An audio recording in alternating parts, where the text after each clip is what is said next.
di bedah online kali ini. Bedah online-nya yang pasti ini sudah volume ke-23, nggak berasa sebentar lagi kita bakal ketemu volume ke-25.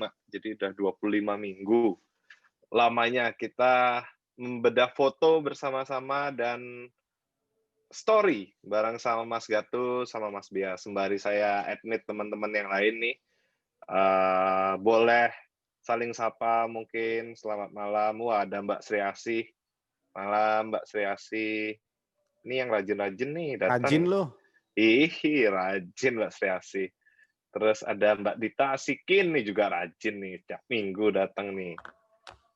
Terus ada Albar Ahmad. Wah. Ada Mas Leo, selamat malam Mas Leo. Wah, itu rajin juga nih. Ada Mas Taib Kaidar, selamat malam Mas Taib. Waduh. Ini Mas Taib, Jos, top. Ini baru namanya bedah online. Apapun mereknya dipakai, kita tetap guyup di sini, ya kan? Gitu.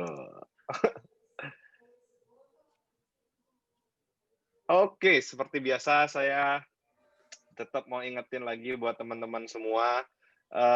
Ada beberapa nama yang saya lihat mungkin baru bergabung ya di sini di minggu ini. Jadi saya mau nyampein tetap yang pertama itu teman-teman silahkan buat yang ingin fotonya dibedah itu silahkan diupload melalui akun Instagram kalian masing-masing. Kemudian pakai 3 hashtag. Yang pertama itu bedah foto Fuji Shop, yang kedua itu composition with Gatu 18, dan yang terakhir itu story with Bia Wiharta. Oke, untuk foto komposisi teman-teman semua nggak perlu takut karena kita membedah foto secara komposisi itu genrenya apa aja kok gitu. Jadi meskipun Mas Gatu ini beliau ini sekarang terkenalnya di travel fotografi dan street fotografi, tapi kita di sini akan membedah foto secara komposisi itu di semua genre. Jadi buat teman-teman mungkin yang hobi landscape-an, Pak Gatot ini dulu juga landscape-an. Jadi kalau teman-teman mungkin dari zaman XT1 udah kenal Mas Gatu ataupun sebelumnya beliau pakai Nikon, nah itu beliau lagi gandrung-gandrungnya itu moto landscape. Bukan begitu ya Mas Gatu ya? Profiling saya udah tepat belum Mas Gatu? Benar ya? Tepat ya? Fuji buat landscape juga keren. Oh iya benar. Tapi kan kita general di sini, nggak boleh kita begitu. Jadi semua kamera itu bagus. Yang penting belinya di Fuji Shop. Di sini nggak ada yang pakai Leica ya? Wah, coba yang pakai Leica bisa absen di grup chat. Silahkan acungkan jari. Asik. Ada, saya dulu pakai Leica, Mas. Gitu. Oke, kita lanjut lagi. Jadi itu mengenai komposisi. Silakan teman-teman semua mengupload karyanya, mau foto landscape, mau foto street, mau foto travel, mau foto portrait, foto apa lagi ya? Ada foto human interest, apapun itu genrenya silakan diupload. Kemudian pakai 3 hashtag tadi, bedah foto Fuji Shop, composition with Gatu 18, dan yang terakhir itu story with Bia Wiharta. Oke, untuk foto story, teman-teman semua juga silakan menyertakan maksimal 10 foto, karena carousel di Instagram itu maksimal 10 foto. Kemudian di caption itu pastikan kalian menyertakan cerita dari story kalian. Karena Mas Bia ini salah satu orang yang rajin banget untuk membacain story-nya juga. Jadi tidak memperhatikan secara visual only, tapi secara story-nya juga pasti dibaca. Apalagi kalau menarik, Instagram kalian tuh bisa diliatin tuh gitu. Jadi Mas Bia ini karena beliau ini merupakan pensiunan, asik pensiunan ya Mas Bia. Pensiunan jurnalis, jadi mendalam gitu, suka cari informasinya gitu loh. Oke, jadi teman-teman semua jangan lupa saya tetap ingetin buat upload karya-karya kalian. Jadi buat teman-teman semua yang fotonya dibedah, kita bakal dapat merchandise langsung ada tanda tangannya Mas Gatu sama Mas Bia. Jadi ada merchandise khusus nih sekarang. Itu kita sudah siapkan. Oh iya, sama satu lagi yang paling penting saya udah bilang tadi. Jadi di sini kita tidak ada membatasi yang namanya brand atau merek. Jadi meskipun kita tahu Mas Gatu dan Mas Bia ini adalah seorang Fujifilm X photographer, jadi di sini kita melepas atau menanggalkan beban X photographer itu ya Mas B, Mas Gatu ya. Gitu. Jadi netral di sini. Gitu. Kayak kemarin masuk berita Mas Gatu bedah foto pakai smartphone. Minggu lalu itu. Gitu. Jadi itu juga membuktikan kita di sini brandless. Kita salah arah. menyambut semua. Gitu, teman-teman semuanya. Alright. Jadi kita mulai aja bedah foto kali ini. Kita mulai itu yang pertama dari Mas Gatot Subroto. Jadi Mas Gatot, waktu dan tempat saya persilahkan nih. Oh iya, teman-teman semua, buat yang mau tanya silakan langsung drop di grup chat sembari Mas Gatot menjelaskan, sembari materi yang diberikan berlangsung, silakan di drop. Nanti di akhir acara pembedahan itu saya akan bantu tanyakan. Gitu, oke? Silakan Mas Gatot, waktu dan tempat saya persilakan ya.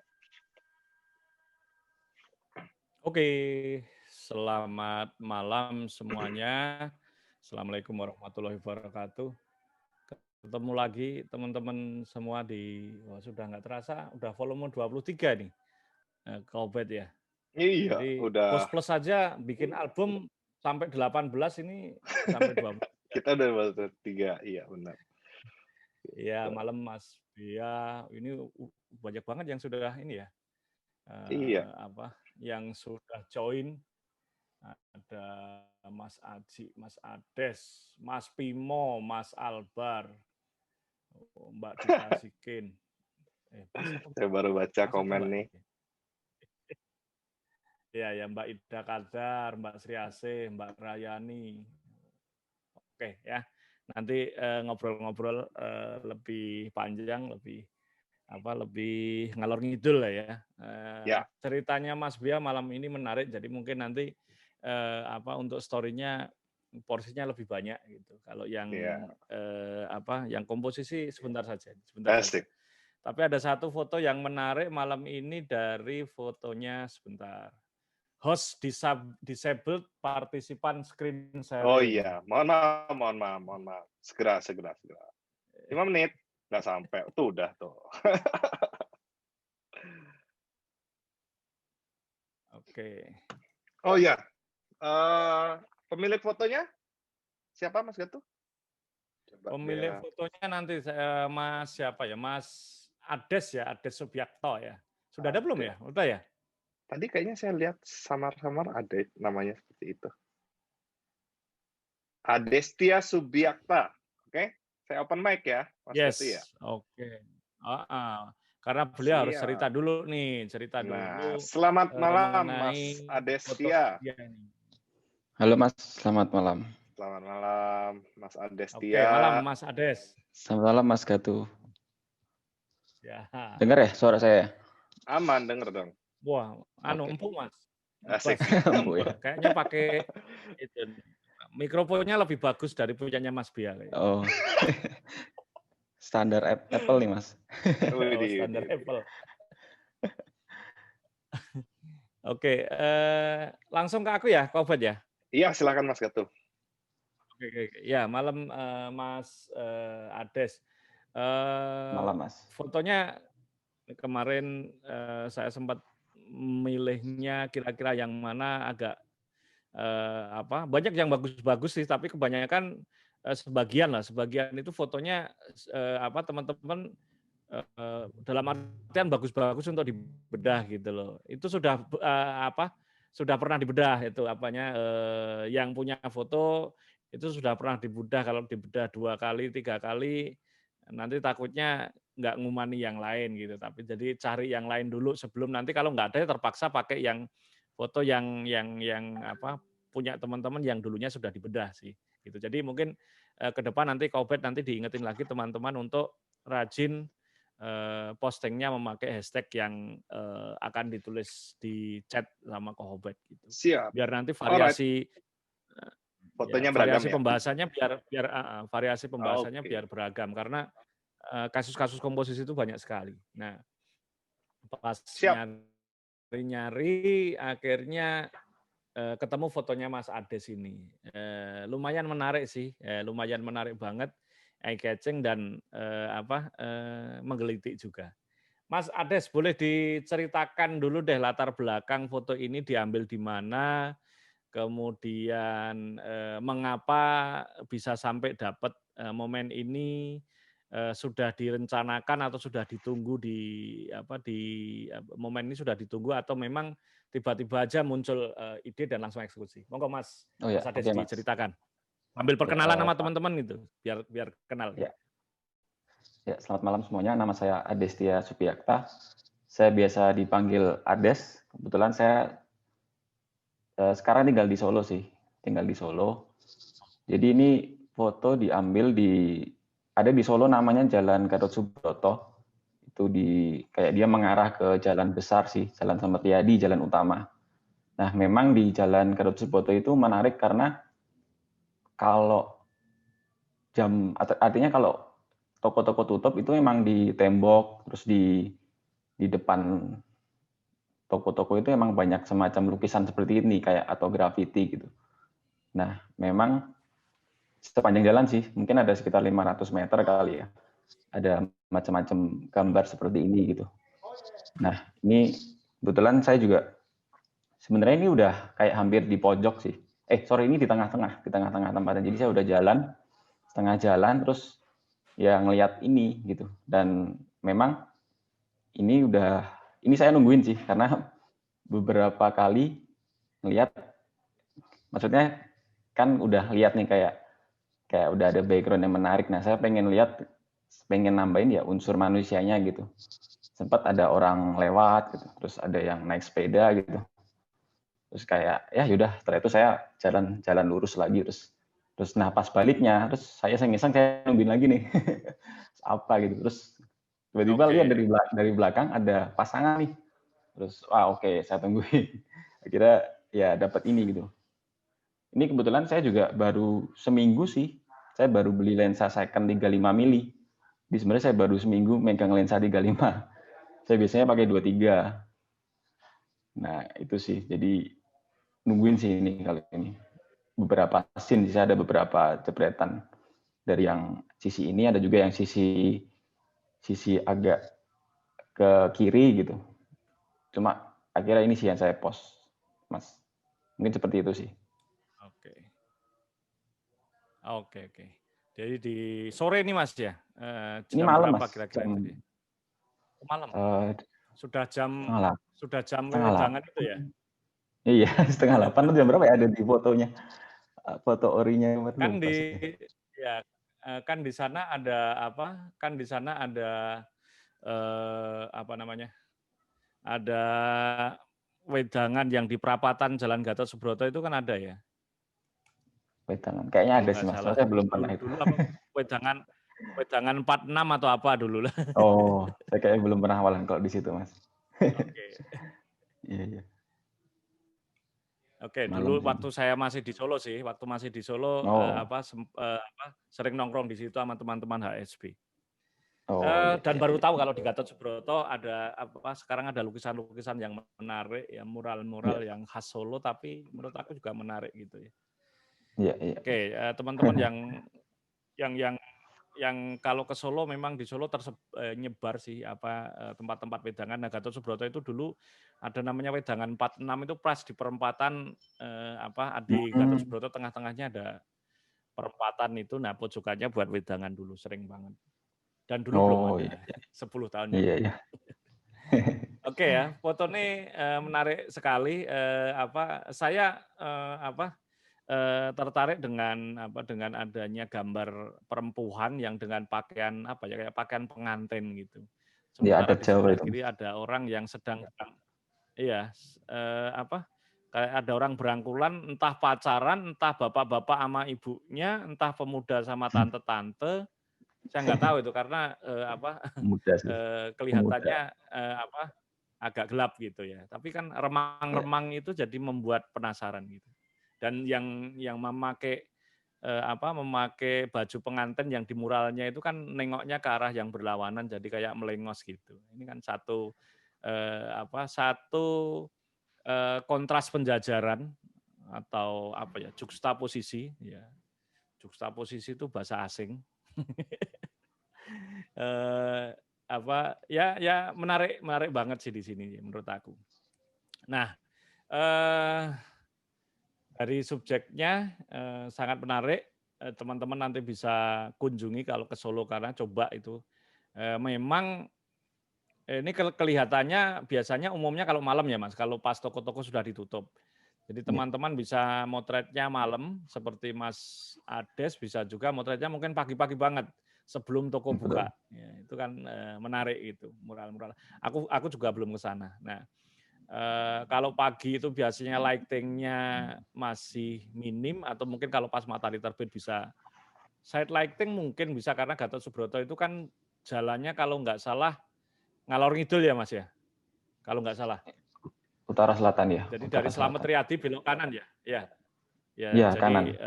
kalau Slamet Riyadi Ngetan Ngulon terus kalau Gatot Subroto kan belok kanan kalau dari arah Purwosari itu.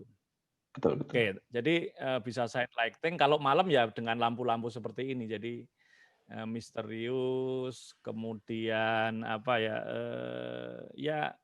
ada spot-spot lampu dan lain-lain. Itu kalau dari. Nah, foto ini kebetulan penerangannya lampu jalanan ya, lampu jalanan yang tembok ini kayaknya sedikit menerangi yang di sana lampu-lampu emperan itu. Jadi pencahayaan yang ada seperti itu karena Gatot Subroto meskipun jalan gede tapi penerangannya tidak seterang Slamet Riyadi. Remang-remang jadi malah bagus. Ya. Secara exposure mungkin ini exposure yang cukup ideal ya. Karena kondisinya pencahayaannya tidak rata gitu. Artinya kalau dibuat lebih terang mungkin perempuannya yang mural ini juga menjadi lebih overexposure gitu. Lampu-lampu di ujung sana mungkin juga lebih exposure, lebih terang lagi. Komposisi nanti kita bedah bareng-bareng, kita diskusikan juga. Nah, justru foto ini menurut saya itu kuat di impact-nya ya, di pesan yang dalam tanda petik menggelitik ini punya potensi ke sana gitu. Meskipun secara komposisi tetap bisa dikulik juga sih, tapi yang menarik perhatian saya ketika melihat foto ini adalah istilahnya dugaan atau rekaan cerita yang ada di otak kita ketika melihat gambar ini. Jadi meskipun Mas Ades nggak bercerita pun kita kan jadi bertanya-tanya juga jadi pertanyaan isengnya muncul. Kurang lebih sih seperti itu secara umum gitu ya. Nah, tim Fujisoft sudah menghubungi Mas Ades dan meminta high res-nya. Jadi ternyata foto yang upload itu adalah foto yang sudah di cropping dari foto aslinya yang sebelah kanan yang dibuat dengan format kalau yang diposting itu 4:5, kalau yang di aslinya itu 3:2 ya. Terus sudah dikasih kayak semacam area sini itu agak digelapkan ya, karena di bagian sini kan lebih terang nih ya, lebih terang. Nah, dengan digelapkan bagian atas mungkin sedikit bagian bawah, jadi area yang menjadi cerita utamanya ini menjadi lebih eye catching. Kalau di sini kan muralnya yang sampai atas itu kan ada jendela juga, itu kan yang bentuknya kasat yang bagian kanan ini bisa cenderung ganggu. Nah, sih kayaknya Mas Ades ingin membuat lebih dramatis dengan mengisolasi pencahayaan lebih ke cerita ya yang ada di bawahnya ini ya, antara ini ke sini. Oke, kemudian di cropping nih, sama beliaunya di cropping kurang lebih pada bagian itu ya, kurang lebih pada bagian ini di cropping dan sebelah kiri itu masih ada kayak mobil parkir atau apa sedikit di cropping, kemudian bunga-bunga di atasnya itu juga bagian atasnya sedikit di cropping juga. Ya. Kurang lebih di bagian kuning itulah di croppingnya. Nah, sekarang kita ke foto awalnya, eksekusinya tadi ketika melihat exposure, karena pencahayaannya tidak rata gitu dan kontrasnya tinggi, maka tadi saya bilang ini mungkin ya exposure optimal yang bisa didapatkan ya. Karena kalau kondisi seperti ini mendapatkan exposure atau histogram yang rata agak susah juga gitu. Nah, kalau dilihat di histogramnya ini kan terlihat ada beberapa area yang masih under exposure, yang gelap banget, gelap total, terutama di bagian yang berwarna biru ini kan ya, sisi kiri atas ini. Sama beberapa area yang overexposure nih, yang ada tanda merahnya ini. Kita overexposure ada di situ. Sementara untuk yang exposure utamanya untuk ke mural ini masih oke, masih oke. Kameranya pakai X Pro 2 ya Mas. Nah, X Pro 2 Ya, lensanya 35 mili f2 weather resistant. Kemudian pakai aperture priority 1/75 detik. Kompensasinya sekitar 3/4 ya. Jadi kompensasi turun ya. Dari hitung-hitungannya kamera dikompensasi turun untuk karena ini area yang terang lebih sedikit daripada area yang gelap. Kalau langsung dimain tembak nggak pakai kompensasi, ya nanti yang bagian lampu yang bagian terang akan semakin terang dia. Jadi akan kalah ya. Nah di sini diturunin sekitar hampir 1 stop, menjadikan area yang under exposure itu jadi nambah, yang gelap cenderung lebih gelap lagi. Ini secara exposure seperti ini ya, teman-teman bisa lihat. Oke, lanjut. Nah, dari foto aslinya Mas Ades yang di bagian kiri kan tadi saya nyoba-nyoba istilahnya ya mempost processing ya, agar kira-kira menjadi seperti yang ada di yang diposting Mas Ades itu. Nah, saya dapatkan yang paling kanan ini. Ini saya otak-atik pakai pakai Adobe Camera Raw ya. Bagian atas saya tambahin gelapnya, bagian bawahnya juga gitu. Cuma bedanya yang area orang bergandengan ini sengaja saya buat sedikit lebih muncul detailnya ya. Kalau karena saya tadinya berharap rangkulannya itu lebih terasa, tapi kesan penasarannya masih kelihatan. Jadi kebetulan yang laki-laki kan bajunya warnanya hitam itu. Saya berusaha memunculkan detailnya di situ agar karena orang gandengan itu akan menjadi cerita akan menjadi subjek cerita di dalam gambar ini. Sementara kalau di gambar aslinya kan hanya bajunya yang perempuan saja gitu. Kalau dilihat dari kakinya sih ibu-ibu atau tante-tante. Tapi kalau dilihat dari sepatunya yang laki-laki ini agak modis juga ini. Makanya yang membuat penasaran otak saya di situ ya. Ini ibu sama anaknya, suami sama istrinya, atau tante-tante sama anak muda gitu kan. Yang kita nggak tahu itu kan. Oke. Nah, kemudian fotonya disajikan sama Mas Ades di Instagramkan ya, karena memakai format 4:5. 4:5 itu format terluas yang bisa dimunculkan Instagram di feed, itu nggak tercropping ya, kiri kanannya nggak tercropping, memakai 4:5. Ya format yang sekarang untuk Instagramer kayaknya populer gitu. Oke, seperti ini. Lanjut. Nah, saya cek sebenarnya ini komposisi yang format komposisi yang dipakai Mas Ades itu kira-kira yang mana gitu. Meskipun lagi-lagi antara rule of third yang bagian kiri, golden section yang di bagian tengah dan dynamic symmetry yang dynamic symmetry yang di tengah, golden section yang di kanan itu kan cuma 3 jenis komposisi yang sering dipakai orang saja sih. Selebihnya bisa banyak banget variasinya sih.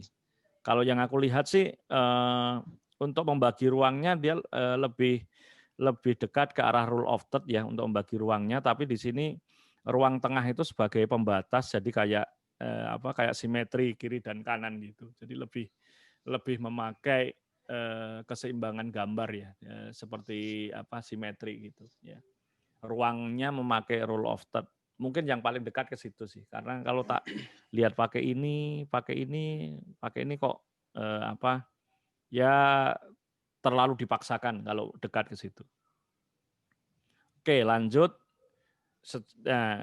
Simetri yang tadi saya maksud ketika dicek keseimbangan gambarnya terlihat di sini ya teman-teman ya. Jadi kalau di ini cek itu kan kelihatan nih.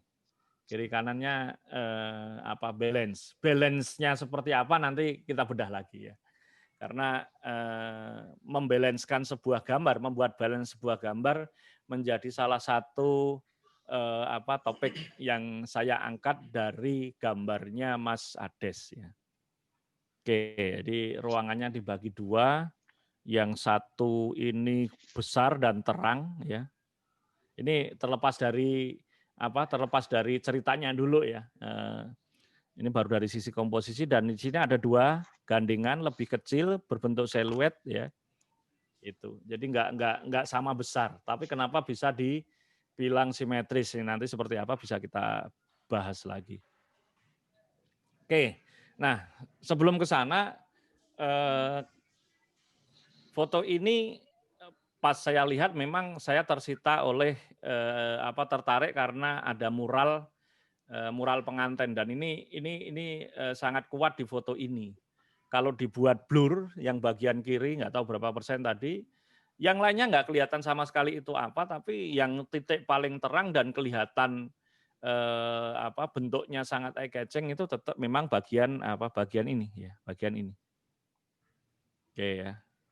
Bahkan ketika blurnya pun saya kurangi ya, di sini sudah mulai ada siluet ya, tapi ini tetap eye catching. Bagian yang paling kuat adalah si gambar pengantin yang ada di mural itu. Baru kemudian kalau yang di satu itu yang kiri belum kelihatan, yang 2 itu sudah kelihatan ya, ada orang yang bergandengan.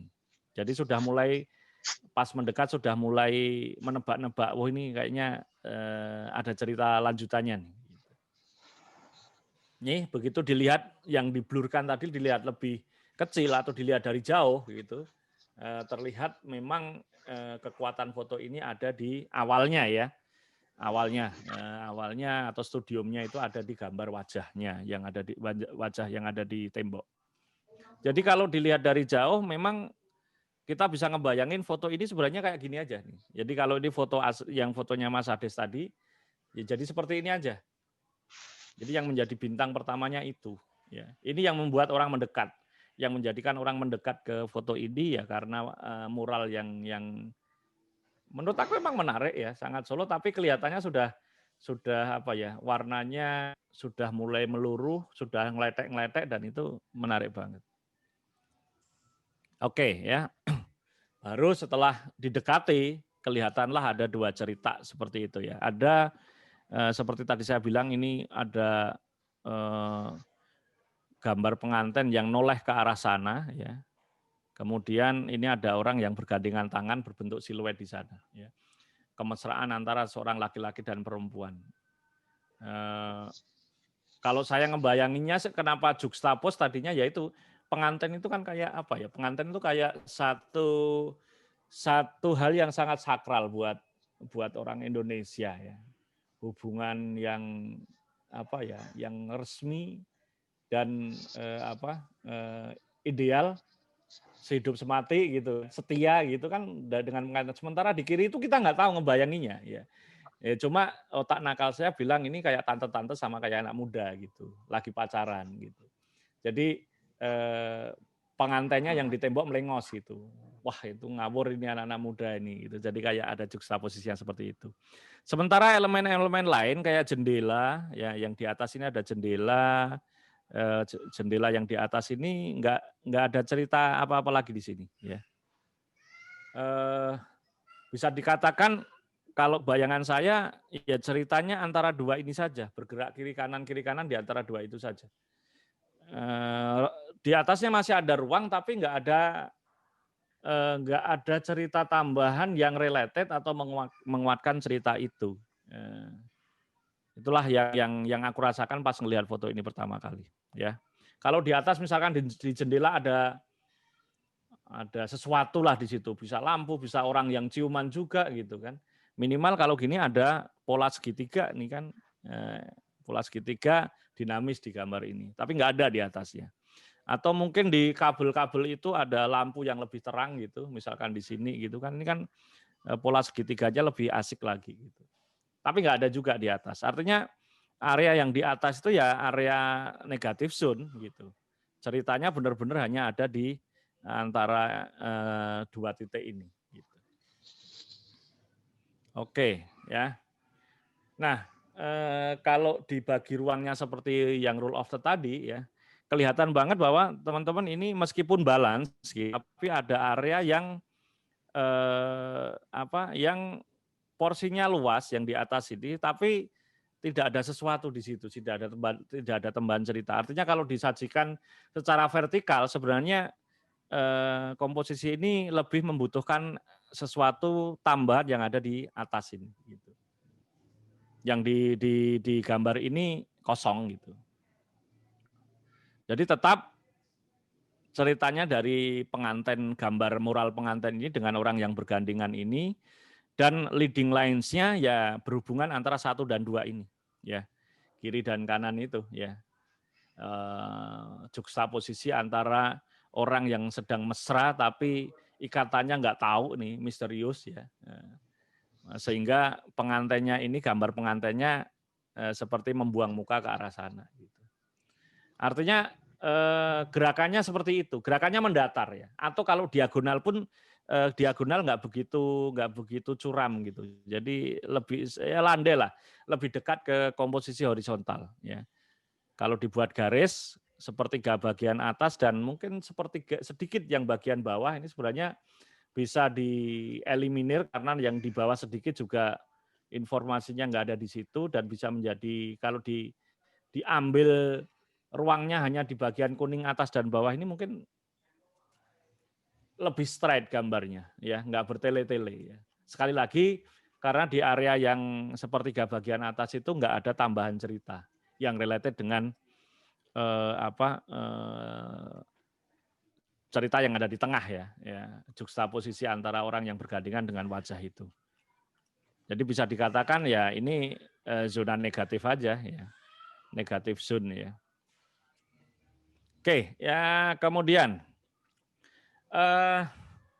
nah kalau kita lihat sebelum ke sini, kita lihat di kenapa tadi saya bilang ini memakai pendekatannya simetri, tapi bagian ini gede ya, tapi di sini kecil. Tapi kecilnya di sini itu kalau ini cuma 1 ya, di sini ada 2.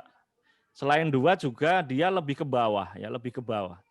Jadi ada tensi yang lebih berat meskipun 2 kecil ya di sini, tapi dia secara visual lebih berat. Sehingga mengapa tadi saya bilang ya ini balance juga. Kalau kita ngomong tensi ya, ngomong tensi ini. Ketika meletakkan point of interest, ini tadi yang ini muncul lagi nggak apa-apa ya.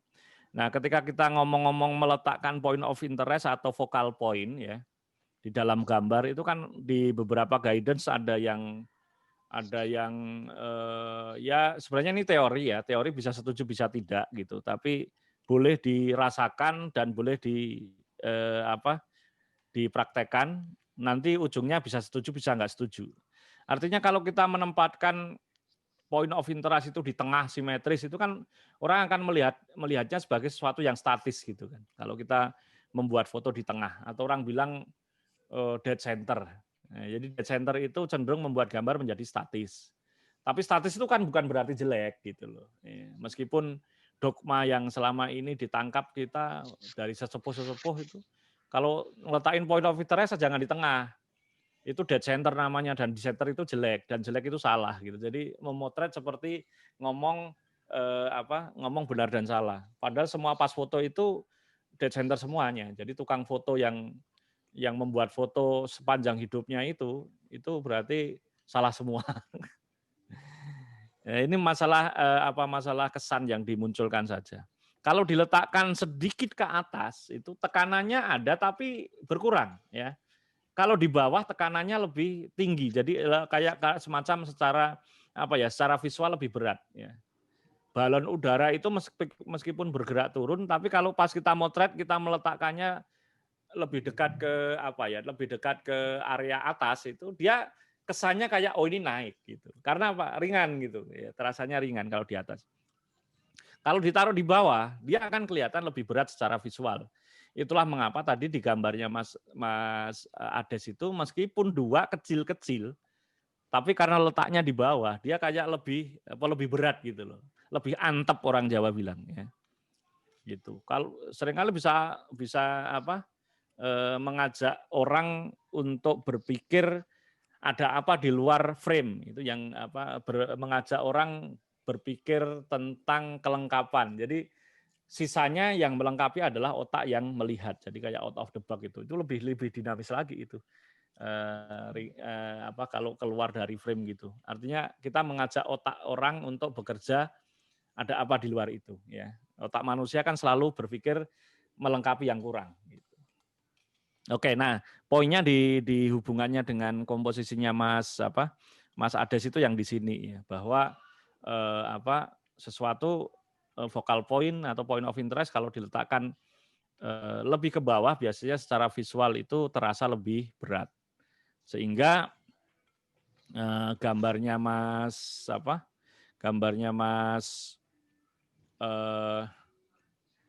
Ades tadi ya itu secara visual itu balance.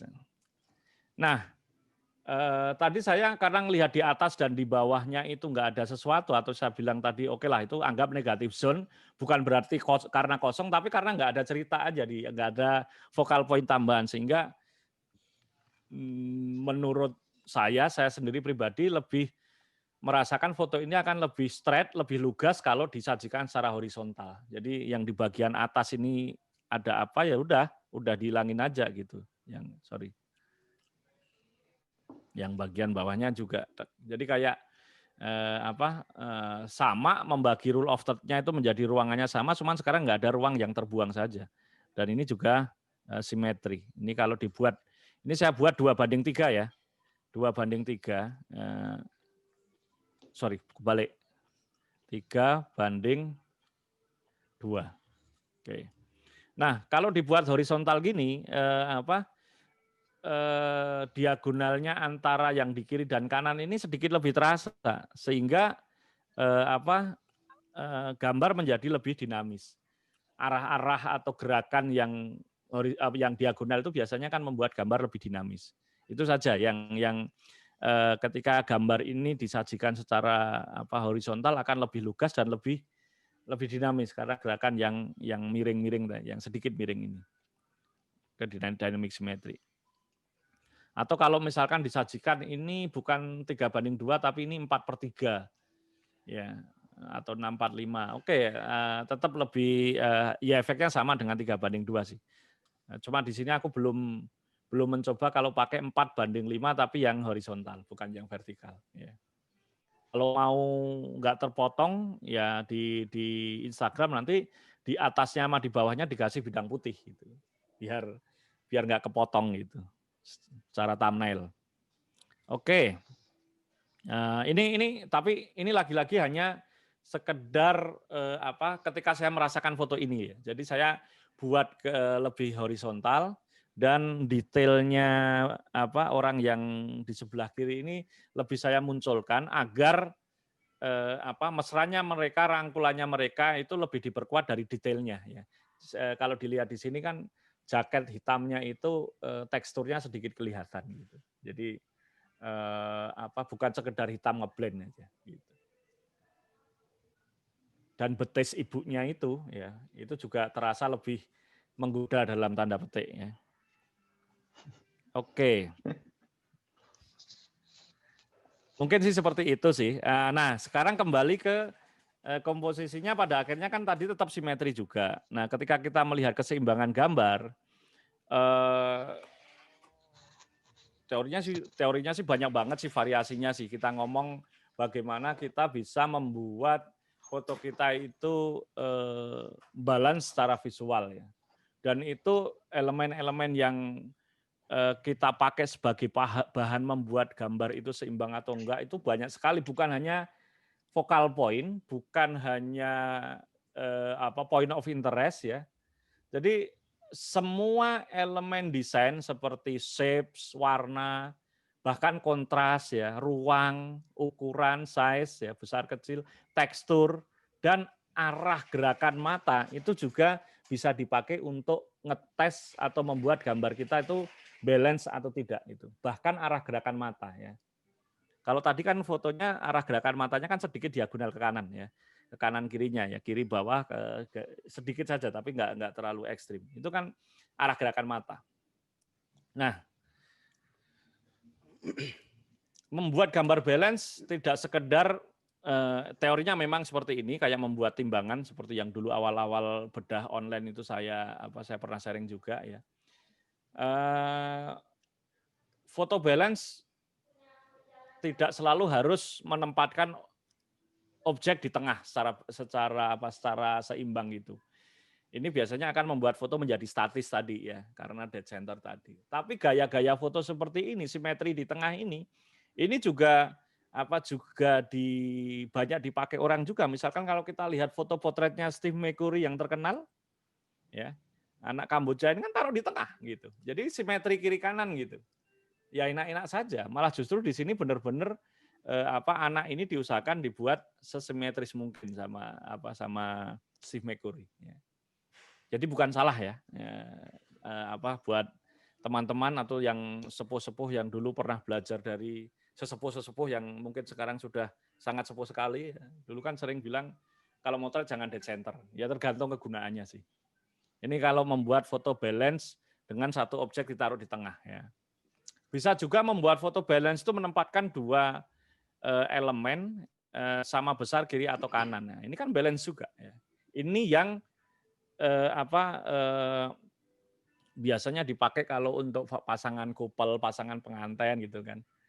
Bisa juga dengan pendekatan ini. Ini balance juga ya.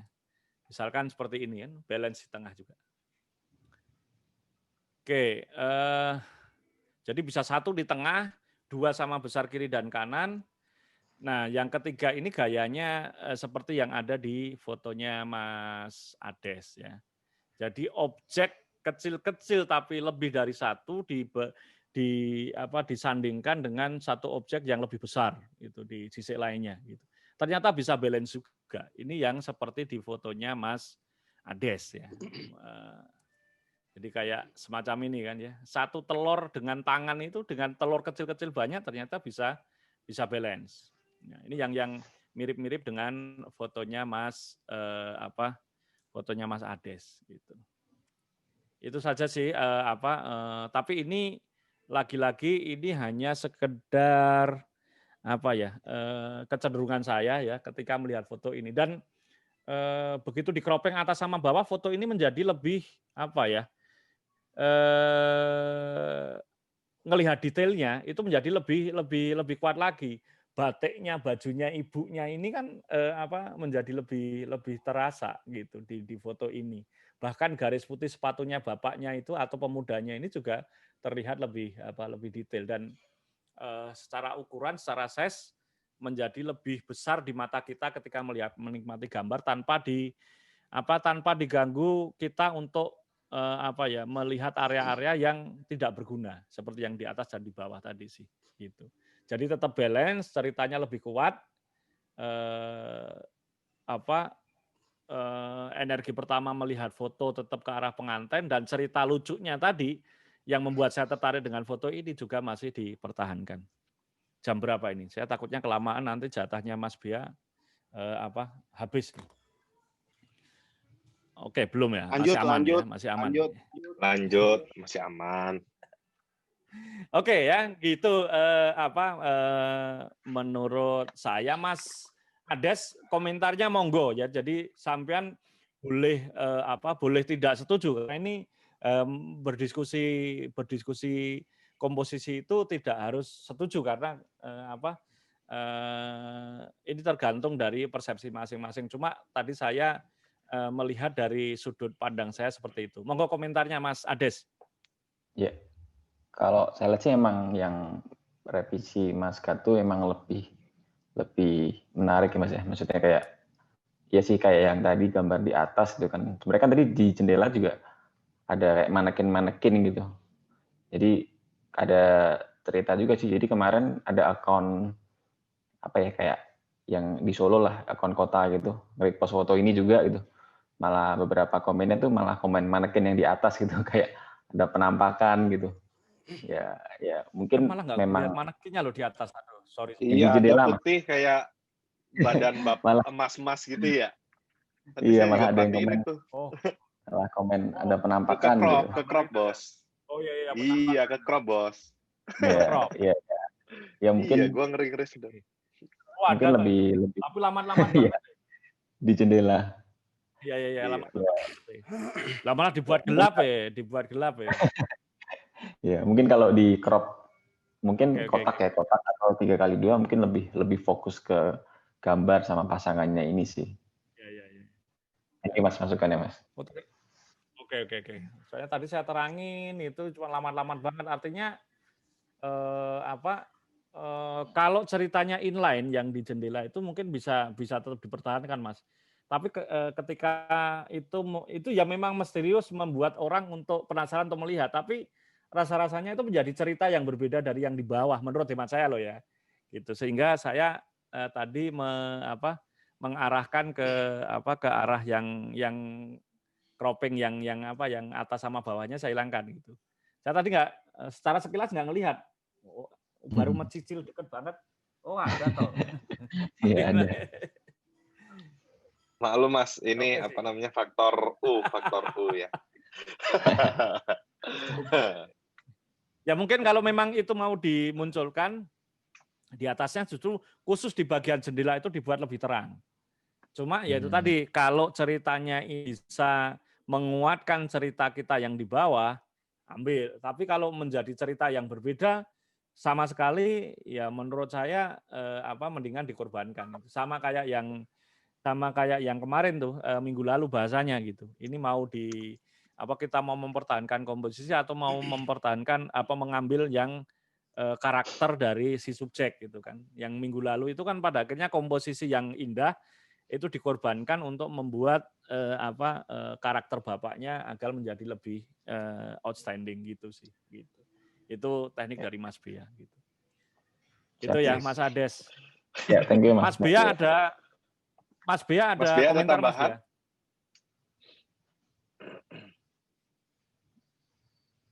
Lagi makan super mie. Wah. Sup. Lagi Indomie gitu. Oke, mungkin teman-teman yang lain bisa tulis kolom chat ingin ya. mengomentari gitu ya. Mengomentari boleh ya. Sharing lah, bukan mengomentari ya. Di kolom chat? Chat belum ada sih. Oh, belum ada. Oke. Jadi aku di unmute bentar sih. Mas Bea ke unmute. Oh, kamu memang sama bet. Bukan, kalau dia lama ngomong gitu ke mute. Tes. Oke, siap, bulet Mas. Iya, bulet. Kalau aku langsung ke itu kalau aku kayak Mas Gatu itu. Ya kayak yang terakhir ini. Negatif zone-nya dibuang di bagian atas. Negatif zone-nya tak buang. Tapi kalau lalu bahwa penampakan yang sedikit itu menjadi berpengaruh, yang paling gampang ya yang satu dipotong kayak gini, yang satu lagi dimasukkan, lalu ditampilkan dua-duanya. Mana yang lebih kuat di antara dua foto itu baru kelihatan gitu.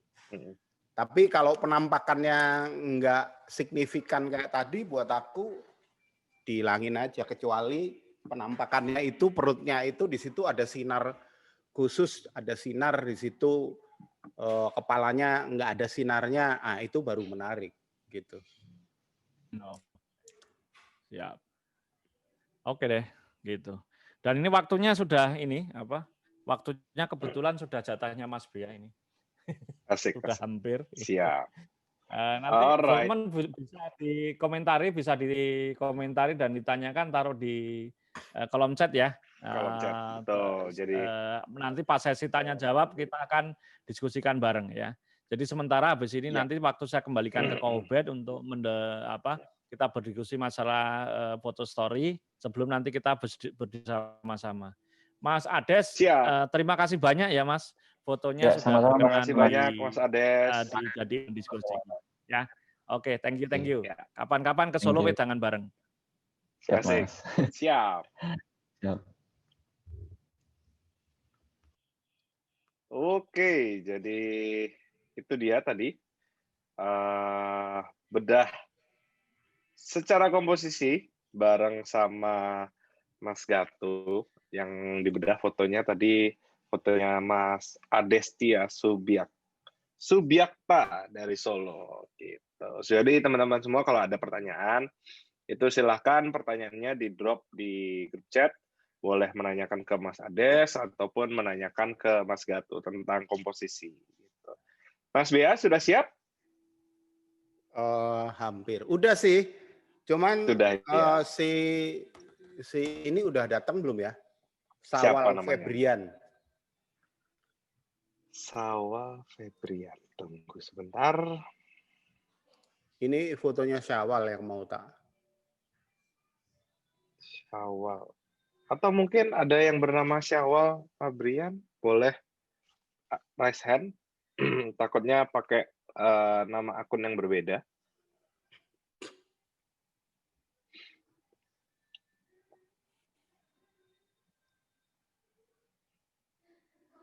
Sepertinya kelihatannya belum masuk, Mas.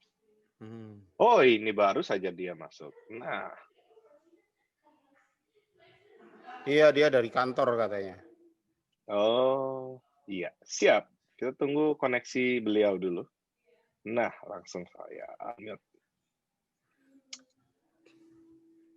Selamat malam, Mas Syawal. Widih. Masih pakai jaketan. Jaketnya dilepas dulu, Mas. Panas itu. Iya, benar. Baru turun dari motor kayaknya. Halo, malam, Mas. Ya, malam. Halo, Mas. Gitu. Baru nyampe rumah, Mas? Baru sampai kantor. Oh, baru sampai kantor malah. Waduh. Kerja dan stay di mana, Mas Syawal? Di Jakarta. Oh, di Jakarta. Kerja di mana, Mas? Di Jakarta, Mas. Minggu-minggu ngantor? Saya kerja di PH Media Center gitu, Mas. Oh, I see. Siap. Oke, siap. Alright, kalau gitu waktu dan tempat tanpa berpanjang-panjang lagi, saya berikan ke Mas Bea langsung ya. Iya. Syawal, salam kenal. Iya, Mas. Ya. Tadinya aku bukan milih foto kamu, ada foto yang lain, terus ada dua story, tapi aku lihat-lihat lagi, kenapa aku pilih fotomu karena tulisanmu bagus gitu. Tulisanmu bagus, jadi oke. Sekarang aku masuk ke sini aja lah. Biasanya aku berangkat dari gambar, sekarang aku berangkat dari tulisan. Gitu.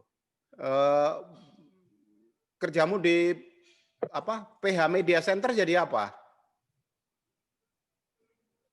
Sebagai fotografer, Mas. Terus kamu belajar nulis di mana?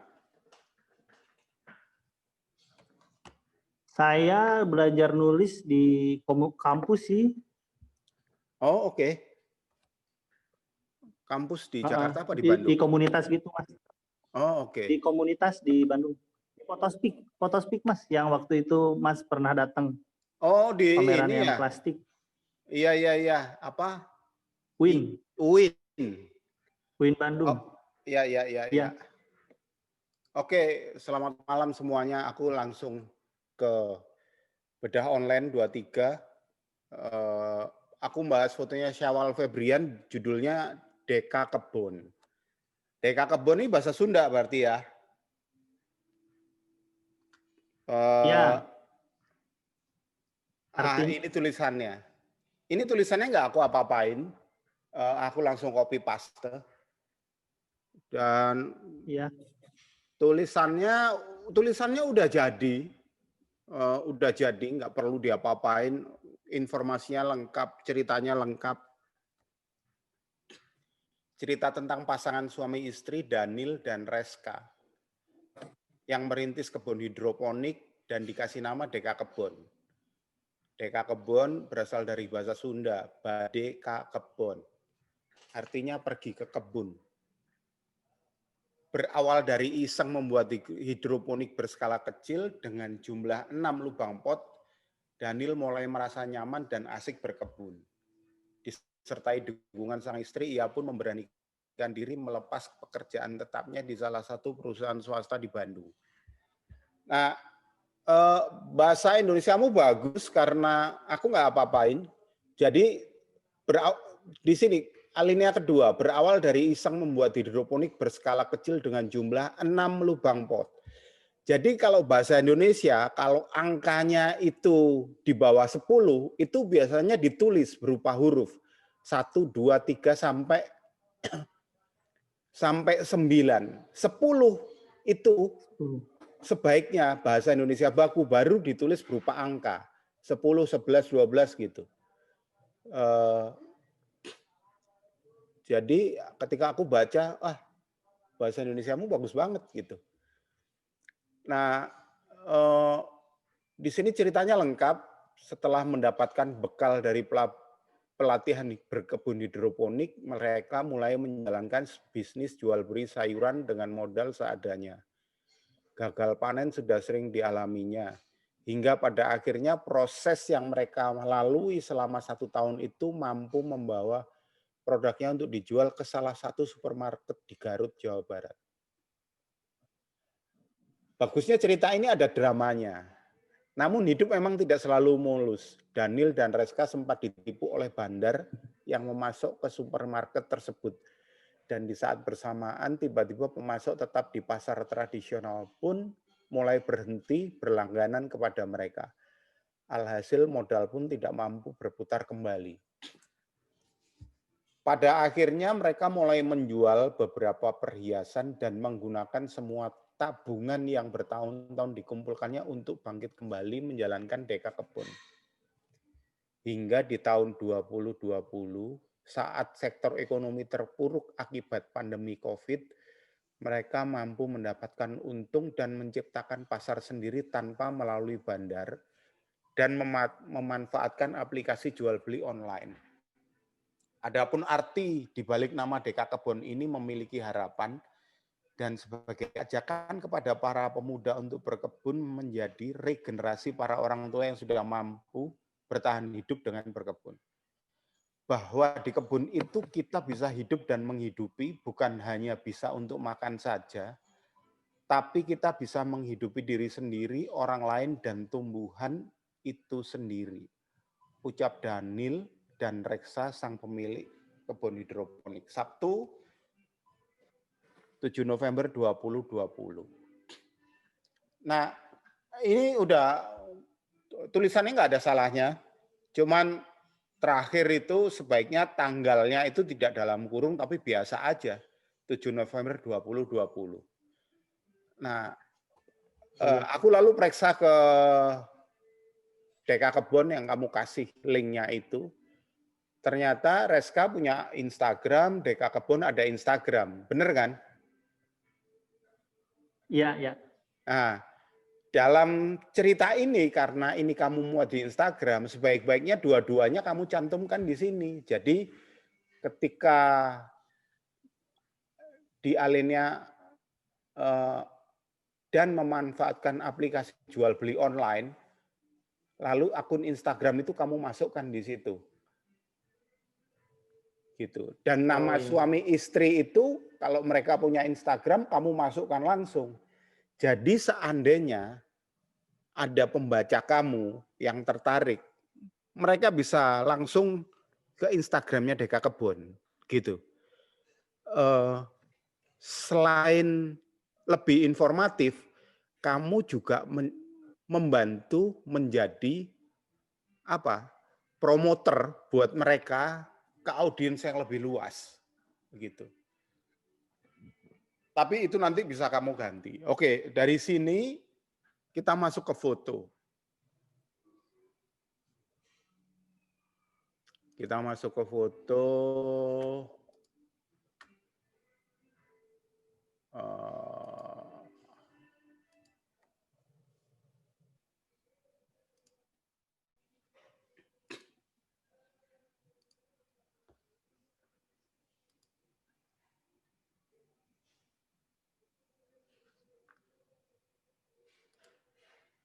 Ini fotomu ya. Ini oh bukan. Tunggu. Nah, ini foto yang kamu kirim.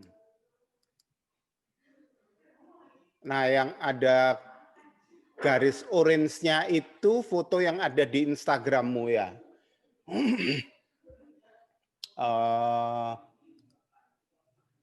Aku agak lupa susunannya, tetapi kalau nggak salah ini yang pertama ini.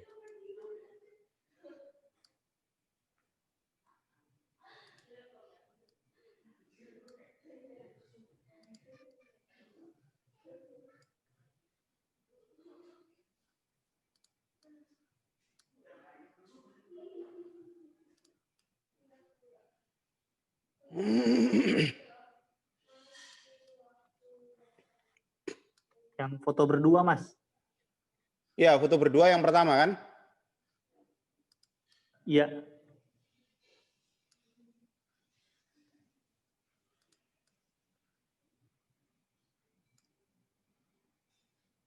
Oke. Ini 10 di atas ini yang ada garisnya orange ini adalah foto yang ada di Instagrammu. Kalau nggak salah yang foto berdua ini foto pertama kan? Oke. Lalu ada tambahan kamu Sebetulnya kirim. foto yang itu yang menampilkan nggak maksudnya tadinya saya itu rencananya mau dibikin sebagian diptik juga, Mas. Tapi karena waktunya yang nggak cukup, jadi nggak sempet. Oh, Mau sebagian di diptik juga. Diptik gimana? Iya, ya ini yang tangan-tangan itu.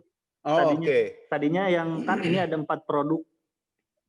Ada 4 produk. Ada sawi batang putih, sawi batang hijau, kangkung, sama selada. Nah, tadinya mau didiptikin sama yang ininya, yang kebun kangkung, hasilnya ini gitu. Tadinya mau seperti itu, tapi waktunya nggak sempet, Mas. Oh, oke. Ya.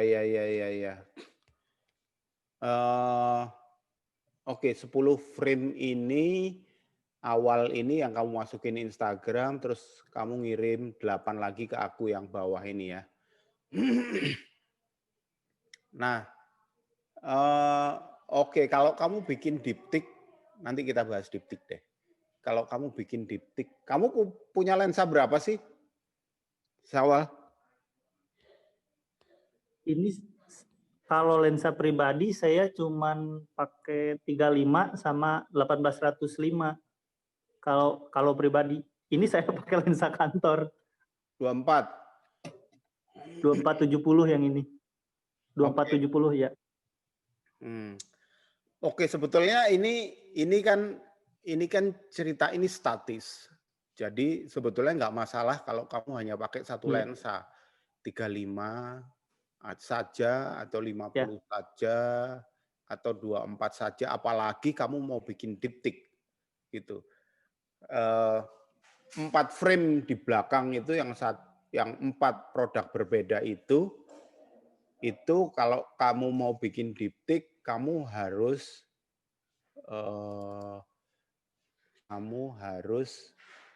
bermain-main dengan diafragma. Kalau kamu pakai punya lensa fix 35 misalnya, akan sangat menarik sekali kalau kamu bisa mengambil dengan pose yang sama, posisi yang sama, diafragma yang sama, pencahayaan yang sama. Yang sama artinya kalau semua sinarnya dari samping, ya dari samping. Kalau semuanya sinarnya rata, ya kamu bikin rata gitu. Sehingga moodnya enggak lari-lari. Tapi anyway, oke. Kita akan bahas apa yang udah kamu tampilkan di Instagram tentang suami istri ini. Nah, kemudian kamu mengirim aku 8 frame yang terakhir ini. Gitu. Nah, karena ceritamu cukup menarik dan kamu menampilkan dari frame pertama,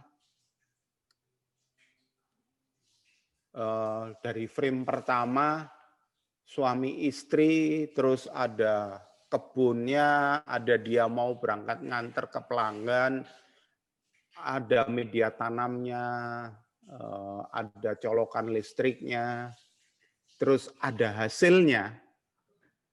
Jadi lalu aku merasa bahwa lebih baik kita membuat sesuatu yang sederhana seperti sebuah film yang berjalan dari A sampai Z tanpa jalan yang berputar-putar. Artinya kita menyusun berdasarkan logika berpikir aja, gitu. Misalnya yang kita ingin tampilkan misalnya suami istri ini, lalu kita masuk ke kebun, gitu. Ke kebun, lalu sebetulnya kita masuk ke media tanam ini. Dari media tanam, atau sebelum ke media tanam, aku nggak tahu, mungkin ini perlu ditampilkan fotomu yang kamu kirim ke aku. Sini, terus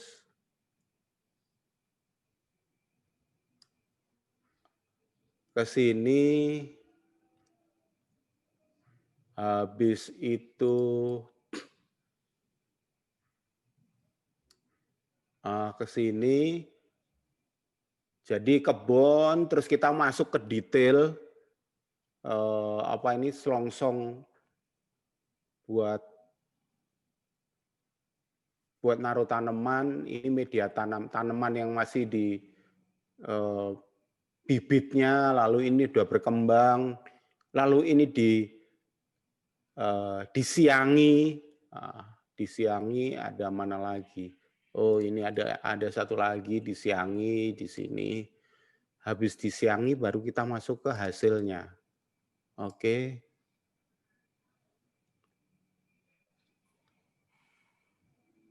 Oh, ini ada yang ketinggalan ini. Nah, ini bisa masuk juga nih.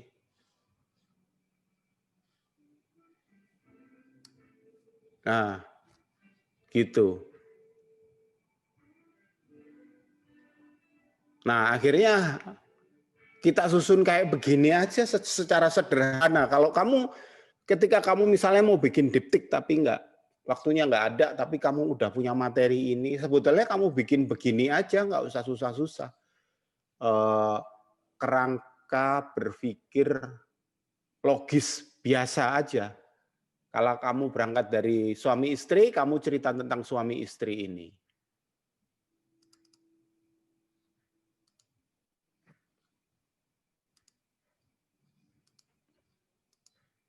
Nah, kamu berangkat karena kamu bercerita dari suami istri, kita berangkat dari suami istri ini.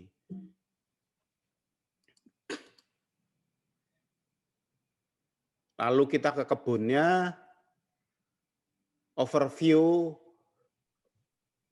lalu kita masuk langsung ke dalam detail, tempatnya dia membuat tanaman hidroponik, lalu bibitnya ketika dikembangbiakkan menjadi lebih besar, setelah agak besar baru dimasukkan ke dalam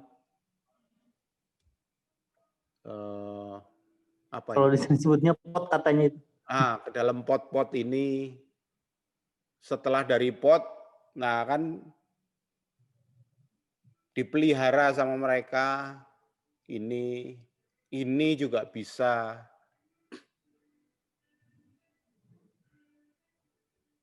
Lalu hasilnya seperti ini. Dan setelah berhasil, dia bawa ke supermarket. Gitu. Jadi materimu cukup lengkap. Ketika kamu punya kayak begini, kamu nggak usah susah-susah berpikir yang lain, berpikir yang ada saja. Gitu. Tunggu.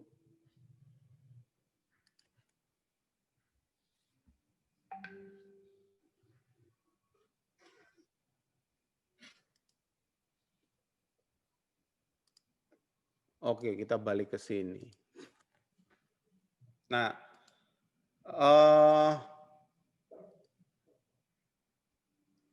oke.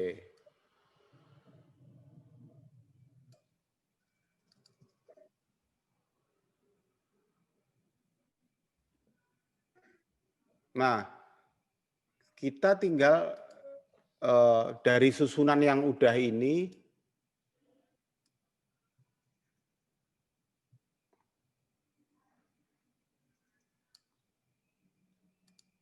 oke, dari susunan 10 yang paling atas ini, lalu kita coba susun menjadi lebih baik, gitu.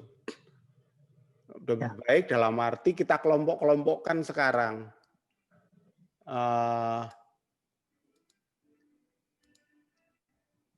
Oke, ini yang suami istri, kita cuma punya satu gambar.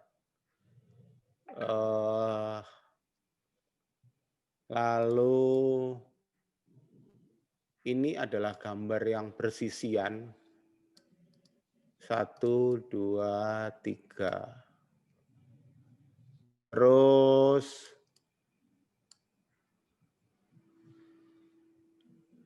ini sendiri.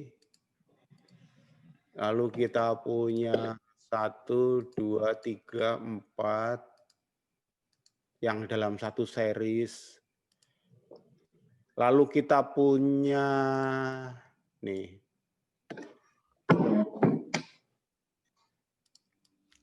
Lalu ini kita ambil hasilnya seperti ini.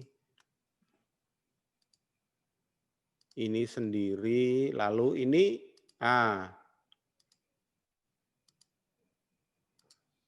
Oke, jadi dari foto-fotomu itu kita bisa susun, kita baru merangkai cerita nih sekarang, gitu. Ini rangkaian ada 4, gitu. Kita bisa pakai 4-4-nya atau kita bisa susutkan lagi cuma menjadi 3, terserah kita nanti. Tapi yang berdua ini kamu cuma punya satu foto, gitu. Jadi ya ini harus kita masukkan, kita pakai, iya kan? Iya. Lalu yang 4 ini kita coba masukkan. Nah, cuman yang memelihara ini ada 2 gambar, ini dan ini. Kita bisa pilih salah satu karena ini ceritanya sama. Dua-duanya memelihara. Lalu kenapa aku masukkan 2 ini? Aku kepinginnya lalu dia dijadikan, tunggu.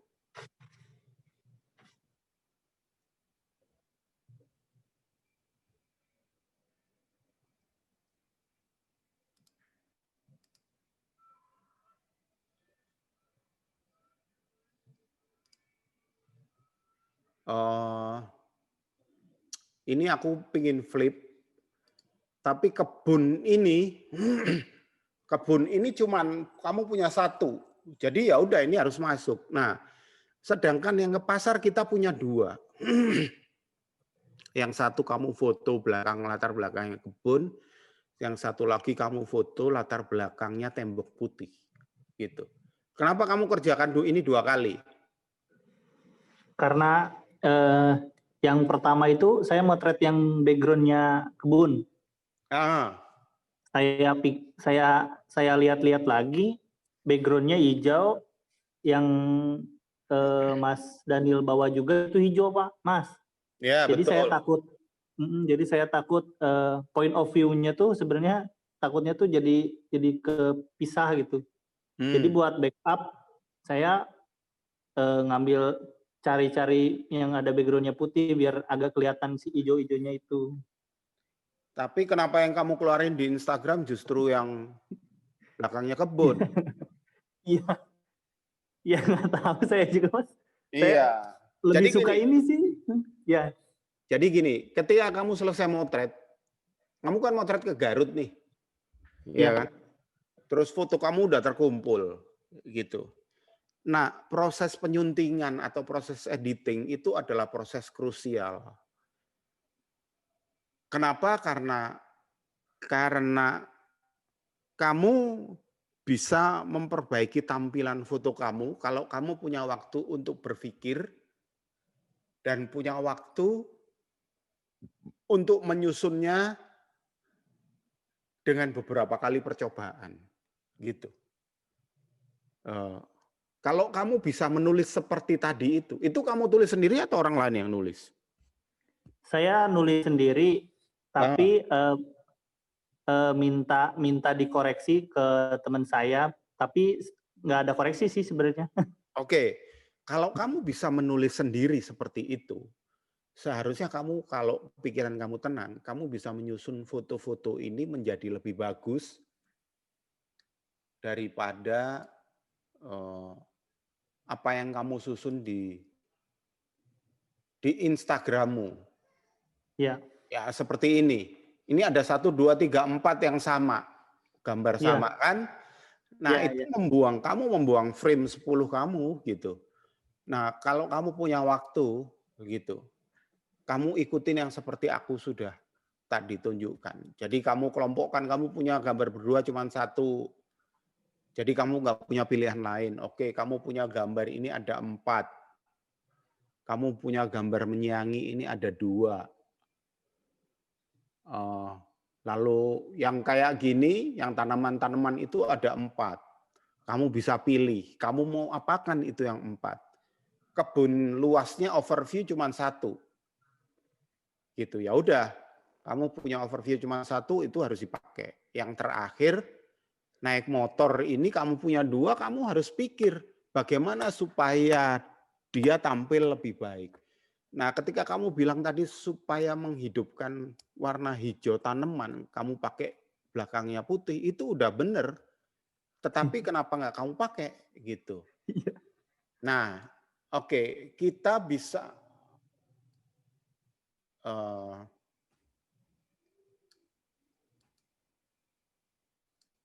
oke, aku masuk ke sini nih.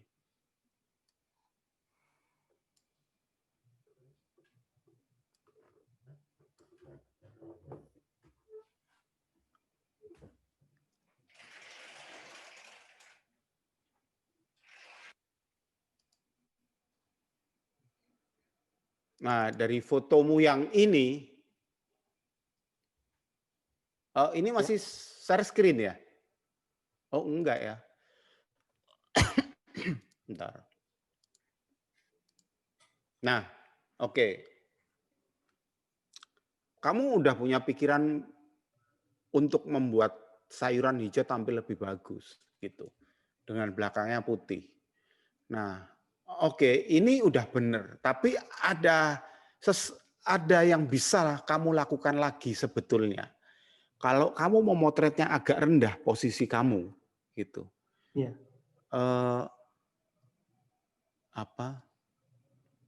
Background putih ini mana dia tadi? Kenapa jadi begini? Tunggu.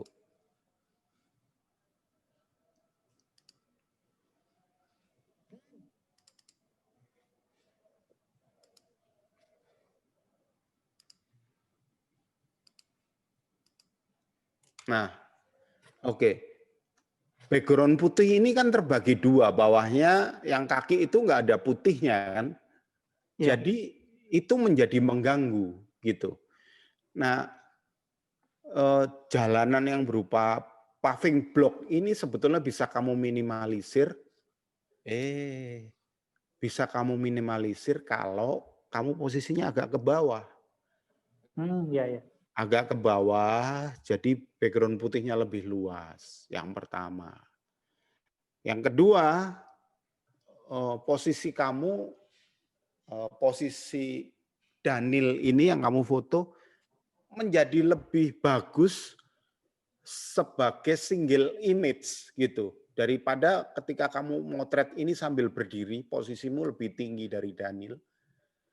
Gitu. Jadi perspektifnya itu nggak benar-benar lurus. Kalau kamu agak turun, minimal mata kamu sejajar sama mata Daniel. Kalau bisa agak lebih turun sedikit gitu.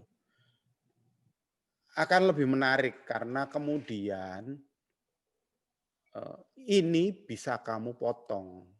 Jadi paving block yang bawah ini bisa kamu hilangkan. Kalau kamu punya lensa 35 dengan bukaan yang lebih bagus, kamu bisa memakai di 2,8 atau kalau 35-mu 1.4 ya kamu bisa pakai di 35 bukaan 2. Karena kamu bermain exposure supaya foto subjeknya itu menjadi lebih keluar gitu. Kalau bisa jarak dari background itu agak jauh sedikit. Di sini kamu pakai aperture 6,3. Akan sangat bagus kalau kamu pakai 35 fix, misalnya 35 bukan 2,8, kamu pakai 35 di 2,8. Toh ini tidak tergesa-gesa gitu. Jadi kamu harus berpikir bagaimana memisahkan subjek ini dari latar belakangnya. Gitu. Foto itu jauh lebih bagus.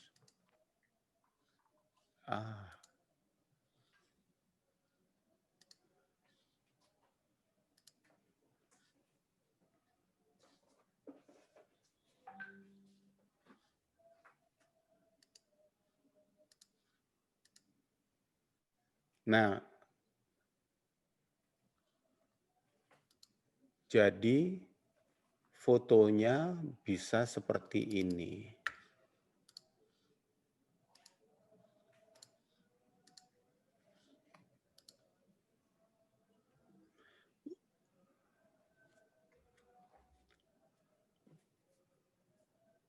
Straight to the point gitu, nggak ada kotoran-kotoran lagi. Kalau kamu tadi bilang kamu punya 35 akan sangat lebih bagus kalau kamu pakai 35 tapi bukaannya 2,8. Dan jarak Daniel dari tembok itu kamu kalau bisa kamu lebih jauhkan lagi akan sangat jauh lebih bagus gitu. Tapi foto kamu pun di crop seperti ini sudah cukup bagus, bisa memisahkan Daniel dengan kotoran-kotoran yang ada di belakang gitu. Foto ini jauh lebih bagus daripada foto ini yang belakangnya ada kebunnya ini gitu. Terkesan kotor, enggak beraturan, terlalu banyak hal-hal yang mengganggu gitu. Oke.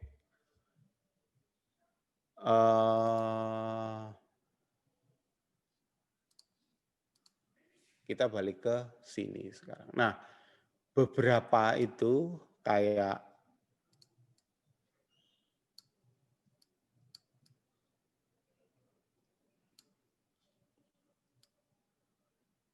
ini foto mereka berdua. Ini keluar nggak foto mereka berdua ya? Keluar. Yang satu. Yang sebelah kiri. Oh, yang sebelah kiri ya? Iya. Nggak 2 foto ya keluarnya ya? Nggak, 1. Oke, tunggu. Kalau ini? Yang mana, Mas? Ini sekarang di layar tampil apa gambarnya? Tampil 2 dua kolom gambar. Oke. Foto aslimu kan yang sebelah kiri ini. Iya, sebelah kiri. Oke, kalau dia di cropping, lalu dua-duanya kita taruh di tengah dead center, gitu. Foto ini jauh lebih menarik, gitu. Karena apa? Karena kekacauan di belakang itu menjadi lebih sedikit. Pertama, kekacauan di belakang lebih sedikit, jadi ketika orang melihat, orang langsung melihat pada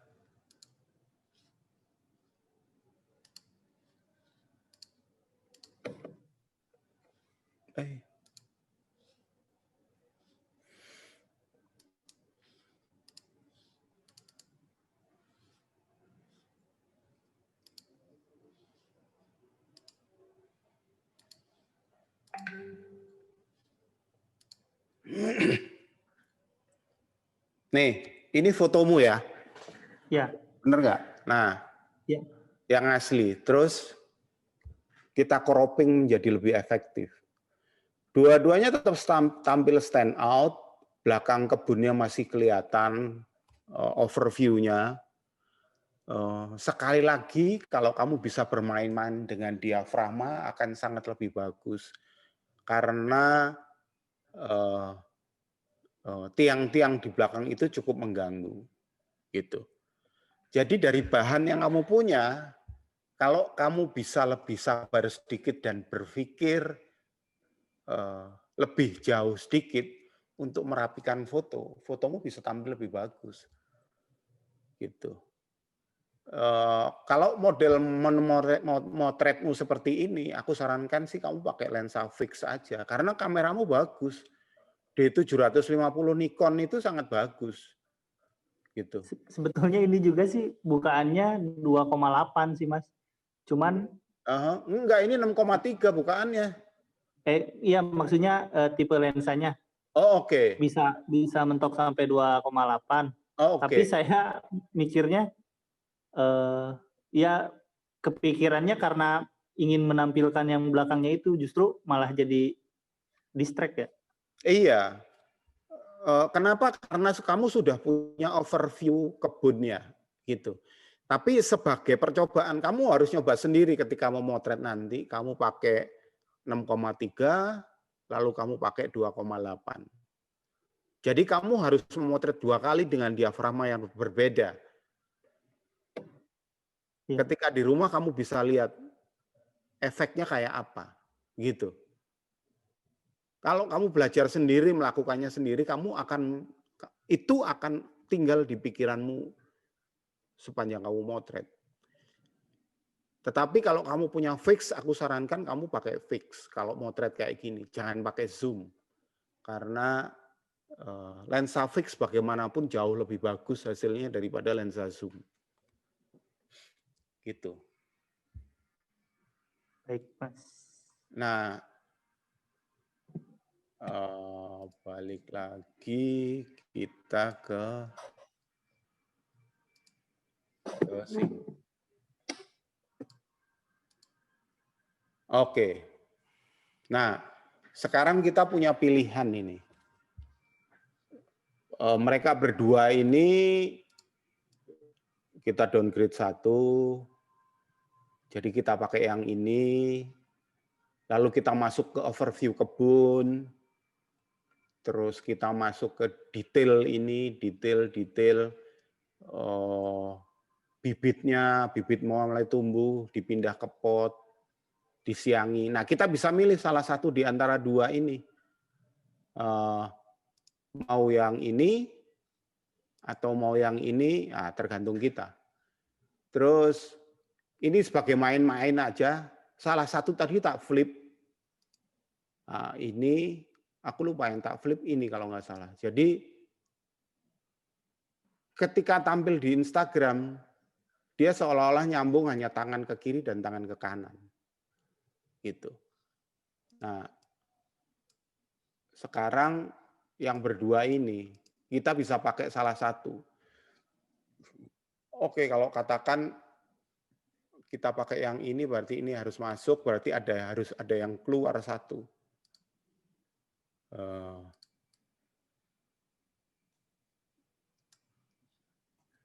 Nah, kalau udah keluar satu, jadi jalan berpikirnya adalah seperti cerita kamu ini, Daniel dan istrinya, lalu mereka mempunyai kebun hidroponik, mereka belajar hidroponik, mengembangkannya, memeliharanya menjadi tanaman, sehingga menghasilkan sayur-sayuran ini dan diantar ke supermarket gitu. Jadi ini cerita ini seperti tulisan yang kamu susun gitu. Kalau tergantung lagi sekarang kamu mau menyusunnya seperti apa, tapi buat aku materi yang kamu punya itu cukup lengkap, cuman kamu lemah di editing aja. Nah, lain kali kalau kamu memotret, pulang ke rumah, kamu cari waktu, kamu main-main dengan foto yang habis kamu ambil di lapangan. Nah, main-main foto, membuat jalan ceritanya, kamu bermain-main dengan diri kamu sendiri itu sebuah keasikan sendiri. Jadi kamu punya dua pekerjaan yang besar, itu memotret dan kemudian mengeditnya dan menyusunnya menjadi cerita. Jadi seperti ini ceritanya, hidup dan menghidupi melalui kebun hidroponik. Lalu gambar pertamanya adalah pasangan ini. Ya kan? Nah, yang kedua, ini overview kebun, lalu kita masuk ke detail sebelah kanan itu disiangi, bibitnya, lalu masuk ke kiri bawah, ketika dia udah menjadi besar, kita ambil detailnya, lalu ini dibersihkan. Nah, kita punya dua hal yang dibersihkan, gitu. Tapi nanti kita bahas. Kemudian, ini hasilnya, begitu. Kamu bisa mainin kayak gini, di cropping, dipasang-pasangkan, gitu. Dan yang terakhir dibawa ke supermarket, gitu. Oke, masih ada satu lagi. Ini kita lihat bahwa ini kelompok 4, kelompok yang terdiri dari 4 visual. Sebetulnya tergantung kita mau mempresentnya seperti apa, gitu. Dari 1, 2, 3, 4 ini ada satu visual yang paling berbeda, yaitu yang di kanan bawah. Yang lain-lain tidak ada manusianya, tapi yang kanan bawah manusianya dominan sekali. Gitu. Nah ini kalau kita mau, kita bisa ganti juga sebetulnya.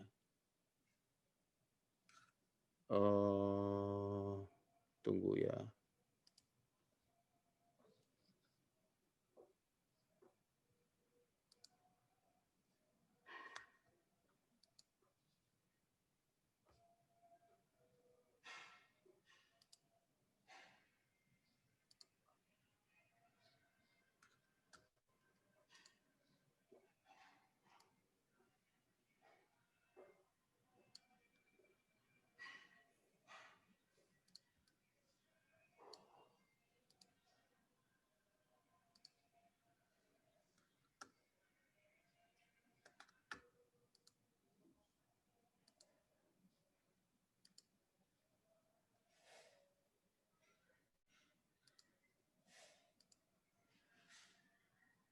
Nah, foto yang kanan bawah ini aku ganti.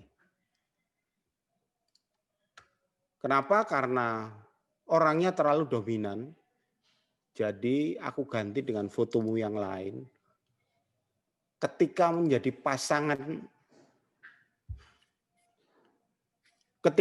pasangan foto, dia menjadi lebih serasi, gitu. Karena manusianya tidak dominan, lalu kita di sini bercerita tentang tanaman hidroponik itu sendiri, gitu. Jadi itu overview yang kiri atas, lalu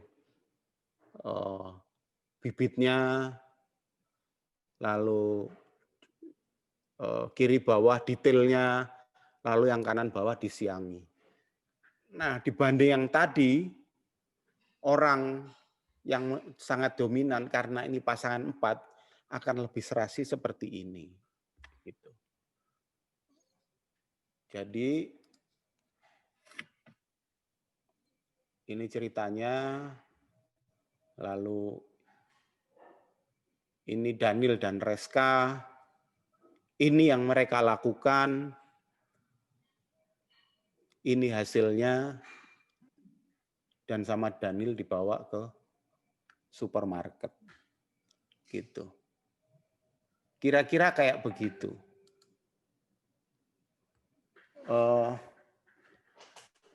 Kamu ngerti nggak, Sawal? Ya, ngerti, Mas. Oke, ada pertanyaan? Paling apa ya? Bingung sih. Kok bingung? Jangan bingung dong. Kenapa kamu bingung? Paling, iya, apa ya? Bingung yang mau ditanyain. Oh, sebenarnya banyak sih yang mau ditanyain. apa itu? Tapi kalau misalkan itu kan maksudnya dari A sampai Z gitu ya, berurutan. Kalau misalkan kita dibikin nggak berurutan, kemungkinan besarnya dengan frame segitu bisa nggak, Mas?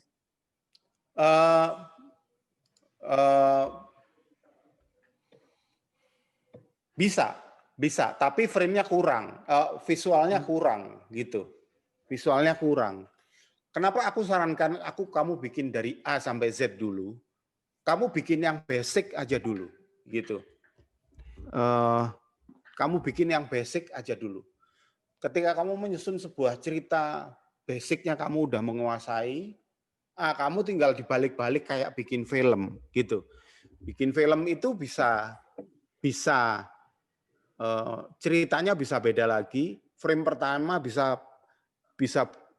Daniel berangkat mengantar sayurannya, terus diputer ke supermarket, dia dapat duit, dia pulang, dia balik lagi, duitnya itu buat beli pupuk atau buat bayar listrik gitu. Itu bisa diputar ke belakang lagi, balik lagi ke Daniel lagi nantinya gitu. Tapi untuk membuat sebuah jalan cerita yang lompat-lompat bisa kamu lakukan kalau kamu yang basic secara logis dari A sampai Z berurutan itu udah menguasai, baru kamu bisa lompat-lompat gitu. Sebetulnya simple kayak ketika kita memotret lalu kita ingin fotonya menguasai frame,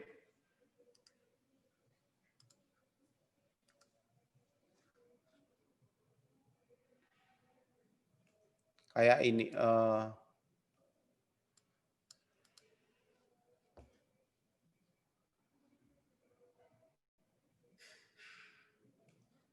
Mana ya? Oh, ini aja deh. Nih.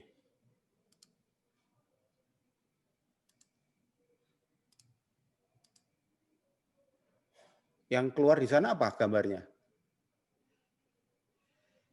Belum, masih ini. Masih yang tangan, Mas. Oke. Yang tangan ya. Oke, gini. Sebetulnya simple kayak begini. Memotret basic adalah garis vertikal, garis tegak lurus ke atas harus tegak lurus, garis horizon harus horizon. Gitu. Itu memotret basic. Ketika kamu udah menguasai basic, lalu kamu boleh memotret dengan memotong frame dari ujung ke ujung secara miring. Gitu. Kenapa kamu harus menguasai memotret secara seperti ini misalnya, yang vertikal, yang horizon harus horizon. Karena kamu lalu harus mengerti dulu apa fungsinya foto untuk menguasai bidang gitu. Kalau kamu udah mengerti bahwa foto bisa menguasai bidang secara penuh dan kamu bisa melakukannya dengan baik, maka kamu lalu bisa next step, kamu bisa mengambil sebuah bidang miring-miring yang fungsinya tetap bahwa kamu ingin menguasai frame penuh, tetapi kamu nggak ngawur gitu. Banyak sekali anak yang memotret asal miring supaya kelihatan artistik gitu, supaya kelihatan bukan artistik tapi supaya kelihatan artistik. Nah, kamu bisa memotret miring, memotong diagonal dengan benar kalau kamu udah menguasai frame-frame standar kayak gini, gitu. Ini dalam komposisi. Nah, ketika dalam cerita, ketika kamu bikin cerita, kamu bikin yang standar aja dulu, berangkat dari A selesai di Z, gitu. Logikanya kamu bikin dulu yang benar aja, gitu. Ketika logika udah dibikin benar, ketika kamu udah mengetahui bahwa jalan cerita satu sama lain harus bersambung, baru kamu bisa bikin lompat-lompat. Gitu. Kalau kamu belum bisa menguasai bahwa jalan cerita itu harus bersambung A sampai Z, jangan memakai yang lompat-lompat dulu, gitu. Oh iya. Jadi dari sini, misalnya dari sini,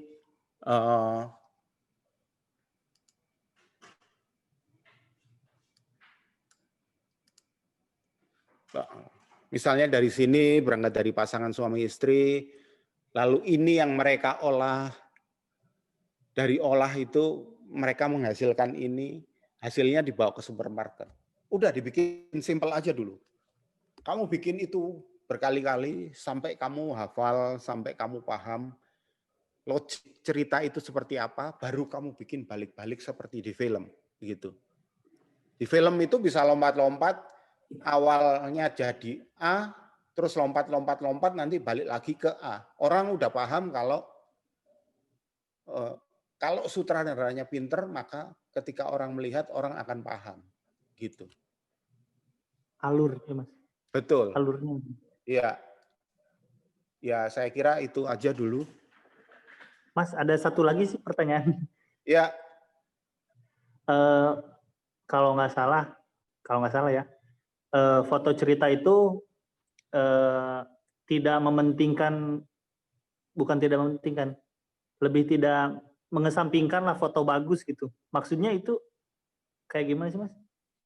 Nggak selalu foto cerita itu harus foto-foto bagus gitu, masuk ke dalam sebuah cerita. Jadi gini, aku kasih contoh aja ya.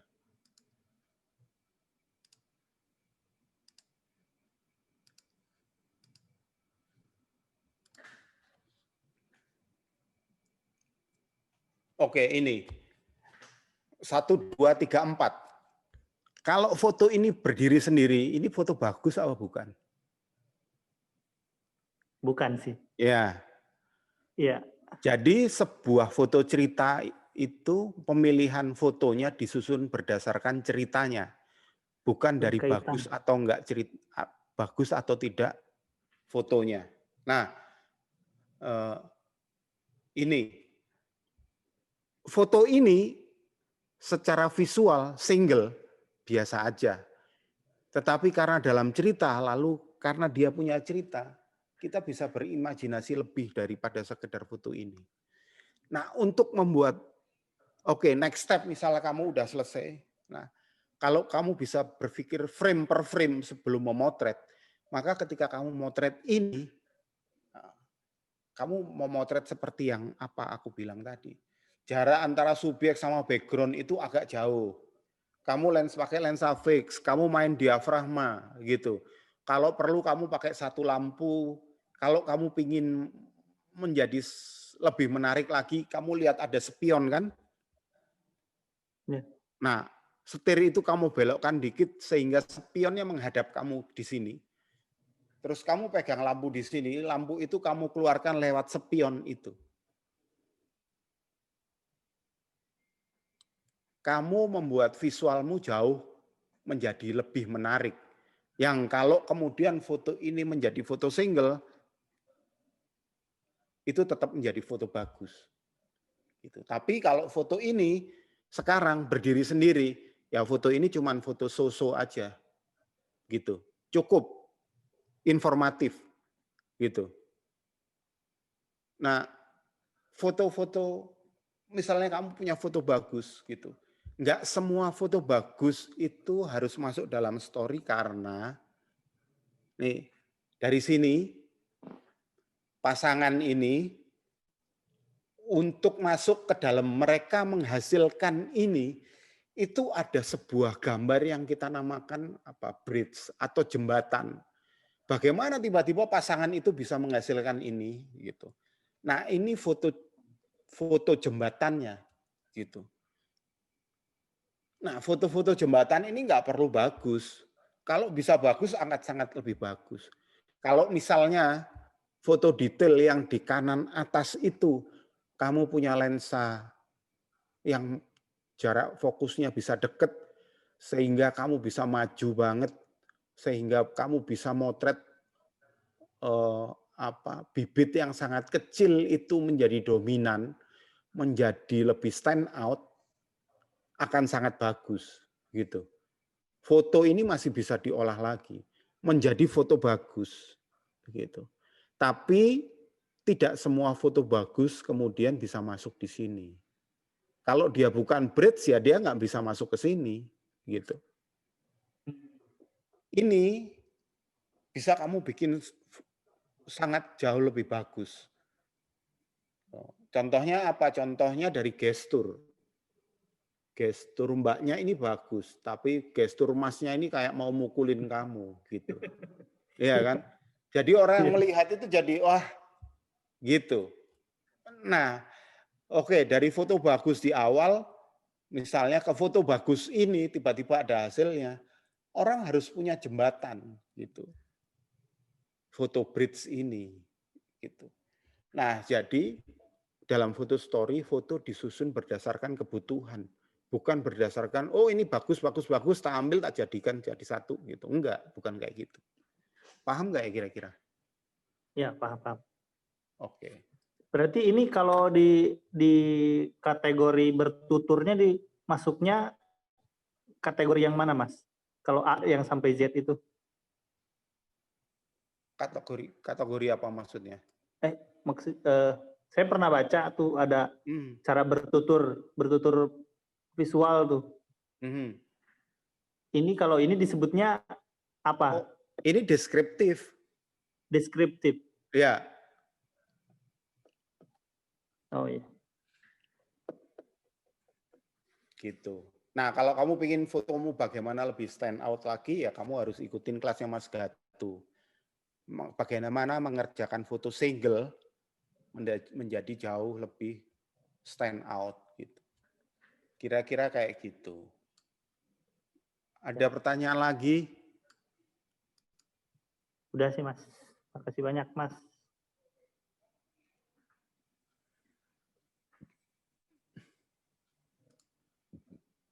Oh, oke. Obed, aku balikin. Ada pertanyaan nggak ya? Oke. Ada satu. Ada ini dari Pak Albert Maramis. Mas Bea, lihat lagi 2 foto tangan itu dong. Jadi boleh ya kalau yang satu di flip dalam hal ini, tidak harus sesuai realitanya. Oh, oke. Mana tadi ya? Foto 2 tangan. Jadi kalau di flip itu boleh ya? Gitu. Kan nggak sesuai dengan realita, apalagi untuk pengerjaan foto story. Gitu.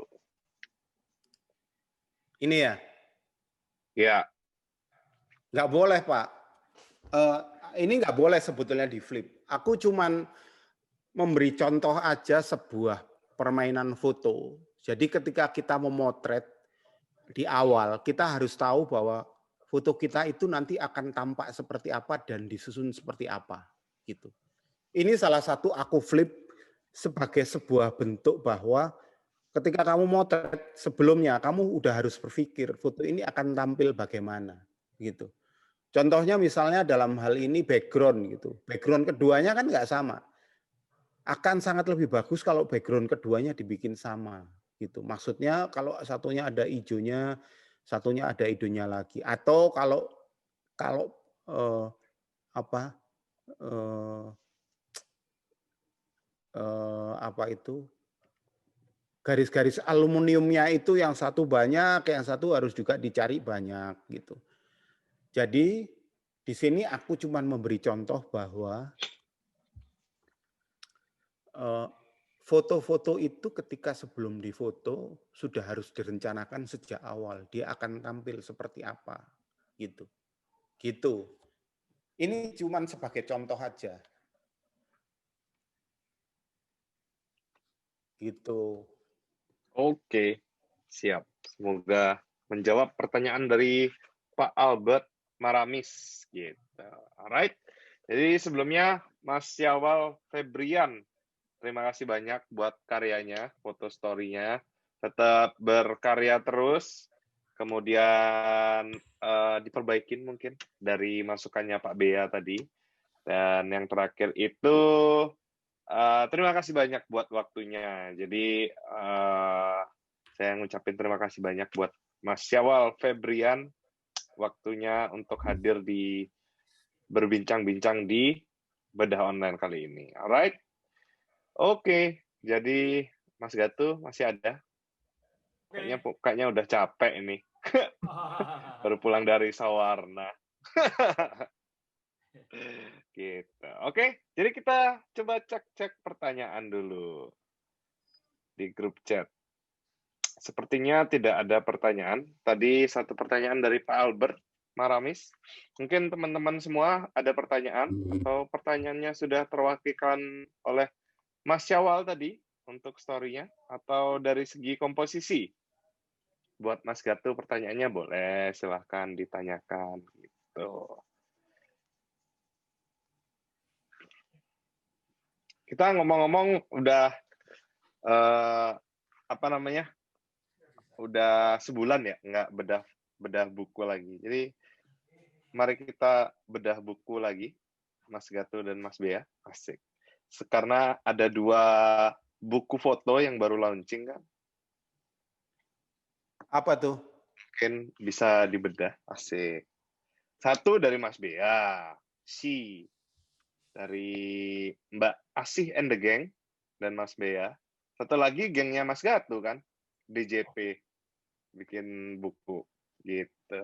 Bisa dibedah buat bahan buat teman-teman semua ya kan? Buat cari boleh. gambar segala macam gitu. Oke. Kalau nggak ada pertanyaan karena waktu tersisa 5 menit lagi. Jadi saya tetap ingetin buat teman-teman semua untuk tetap mengupload karya kalian. Jadi buat teman-teman semua, mungkin ada di sini yang belum pernah dibedah fotonya dan pengen dibedah fotonya, itu silakan, caranya gampang. Jadi teman-teman semua tinggal upload karya kalian, baik itu foto maupun story di akun Instagram kalian masing-masing dan menggunakan 3 hashtag. Yang pertama itu bedah foto Fuji Shop, yang kedua itu composition with Gatu 18, dan yang terakhir itu story with Bea Wiharta. Sebentar, saya pastekan di grup chat. Jadi teman-teman semua sudah bisa mengcopy hashtag yang harus dipakai. Dan kemudian saya juga sudah sertakan Instagram dari Mas Gatu dan Mas Bea. Silakan di-follow, silakan dikepoin. Kemudian jika ada pertanyaan mungkin ada yang malu untuk menanyakan di forum ini secara langsung, itu boleh ya Mas Gatu, Om Bea ya, di DM gitu boleh? Boleh lah. Tuh, boleh. Lama ini juga banyak kok. Asik. Nah, tuh. Jadi Mas Gatu dan Mas Bea ini bersifat welcome. Jadi buat teman-teman semua yang mau tanya-tanya mungkin seputaran foto story, komposisi sama Mas Gatu itu silakan di DM. Jadi jangan lupa tuh di follow Instagramnya, udah saya sertain juga. Gatu18 sama Bea Wiharta. Oke? Jadi buat teman-teman semua, saya tunggu karya-karyanya. Buat Mas Syawal sama Mas Adestia tadi. Terima kasih banyak buat karyanya. Tetap berkarya terus, tetap pantengin terus, ikut terus Bedah Online, karena di sini kita sharing-sharing, belajar bersama, gitu. Terus yang kedua, jangan lupa untuk bedah komposisi, fotonya nggak harus street, nggak harus travel. Jadi teman-teman semua mau upload foto landscape, silakan. Mau upload foto portrait, mau upload foto human interest, silakan. Dan yang terakhir itu untuk foto story, teman-teman story-nya kayak tadi nih. Nah, ini tumben Mas Bea itu membedahnya dari sisi cerita dulu ya, Mas Bea ya. Jadi yang diberi masukan itu visualnya, ya kan? Terbalik. Jadi. Kalau minggu-minggu sebelumnya itu banyak kan visualnya bagus semua, ya nggak Mas Bea? Betul. Story-nya cuma 1 kalimat. Taib Haidar nih belum masukin foto nih. Wah, benar. Mas Taib ditunggu karyanya secara komposisi dan story oleh Mas Gatu dan Mas Bea, karena di sini sekali lagi saya sampaikan, di sini kita brandless, jadi nggak ada tuh namanya harus pakai kamera A, B, C, D, E, F, G. Nah, itu nggak ada. Jadi mau pakai Sony silahkan, mau pakai Canon silahkan, mau pakai Nikon silahkan, mau pakai Fuji juga silahkan. Jadi teman-teman semua di sini ajangnya kita buat belajar bersama. Mas Taib, ditunggu fotonya gitu. Apalagi orangnya untuk jadi guest star, boleh banget ini kan. Iya. Di sini juga ayo kita bahas yuk jadi guest star yuk Mas Gatu. Iya. Kemarin fotonya juga dia. ada beberapa user Sony juga kan yang masuk gitu. Jadi kan Mas Taib bisa masuk nih gitu. Right? Jadi buat teman-teman semua, terima kasih banyak waktunya yang sudah ikut di Bedah Online yang ke-23 kali ini. Kemudian terima kasih banyak sekali lagi buat Mas Syawal dan Mas Adestia. Dan yang terakhir terima kasih banyak buat Mas Gatot tentunya sama Mas Bea Wiharta sebagai pembicara. Seperti biasa, forumnya tidak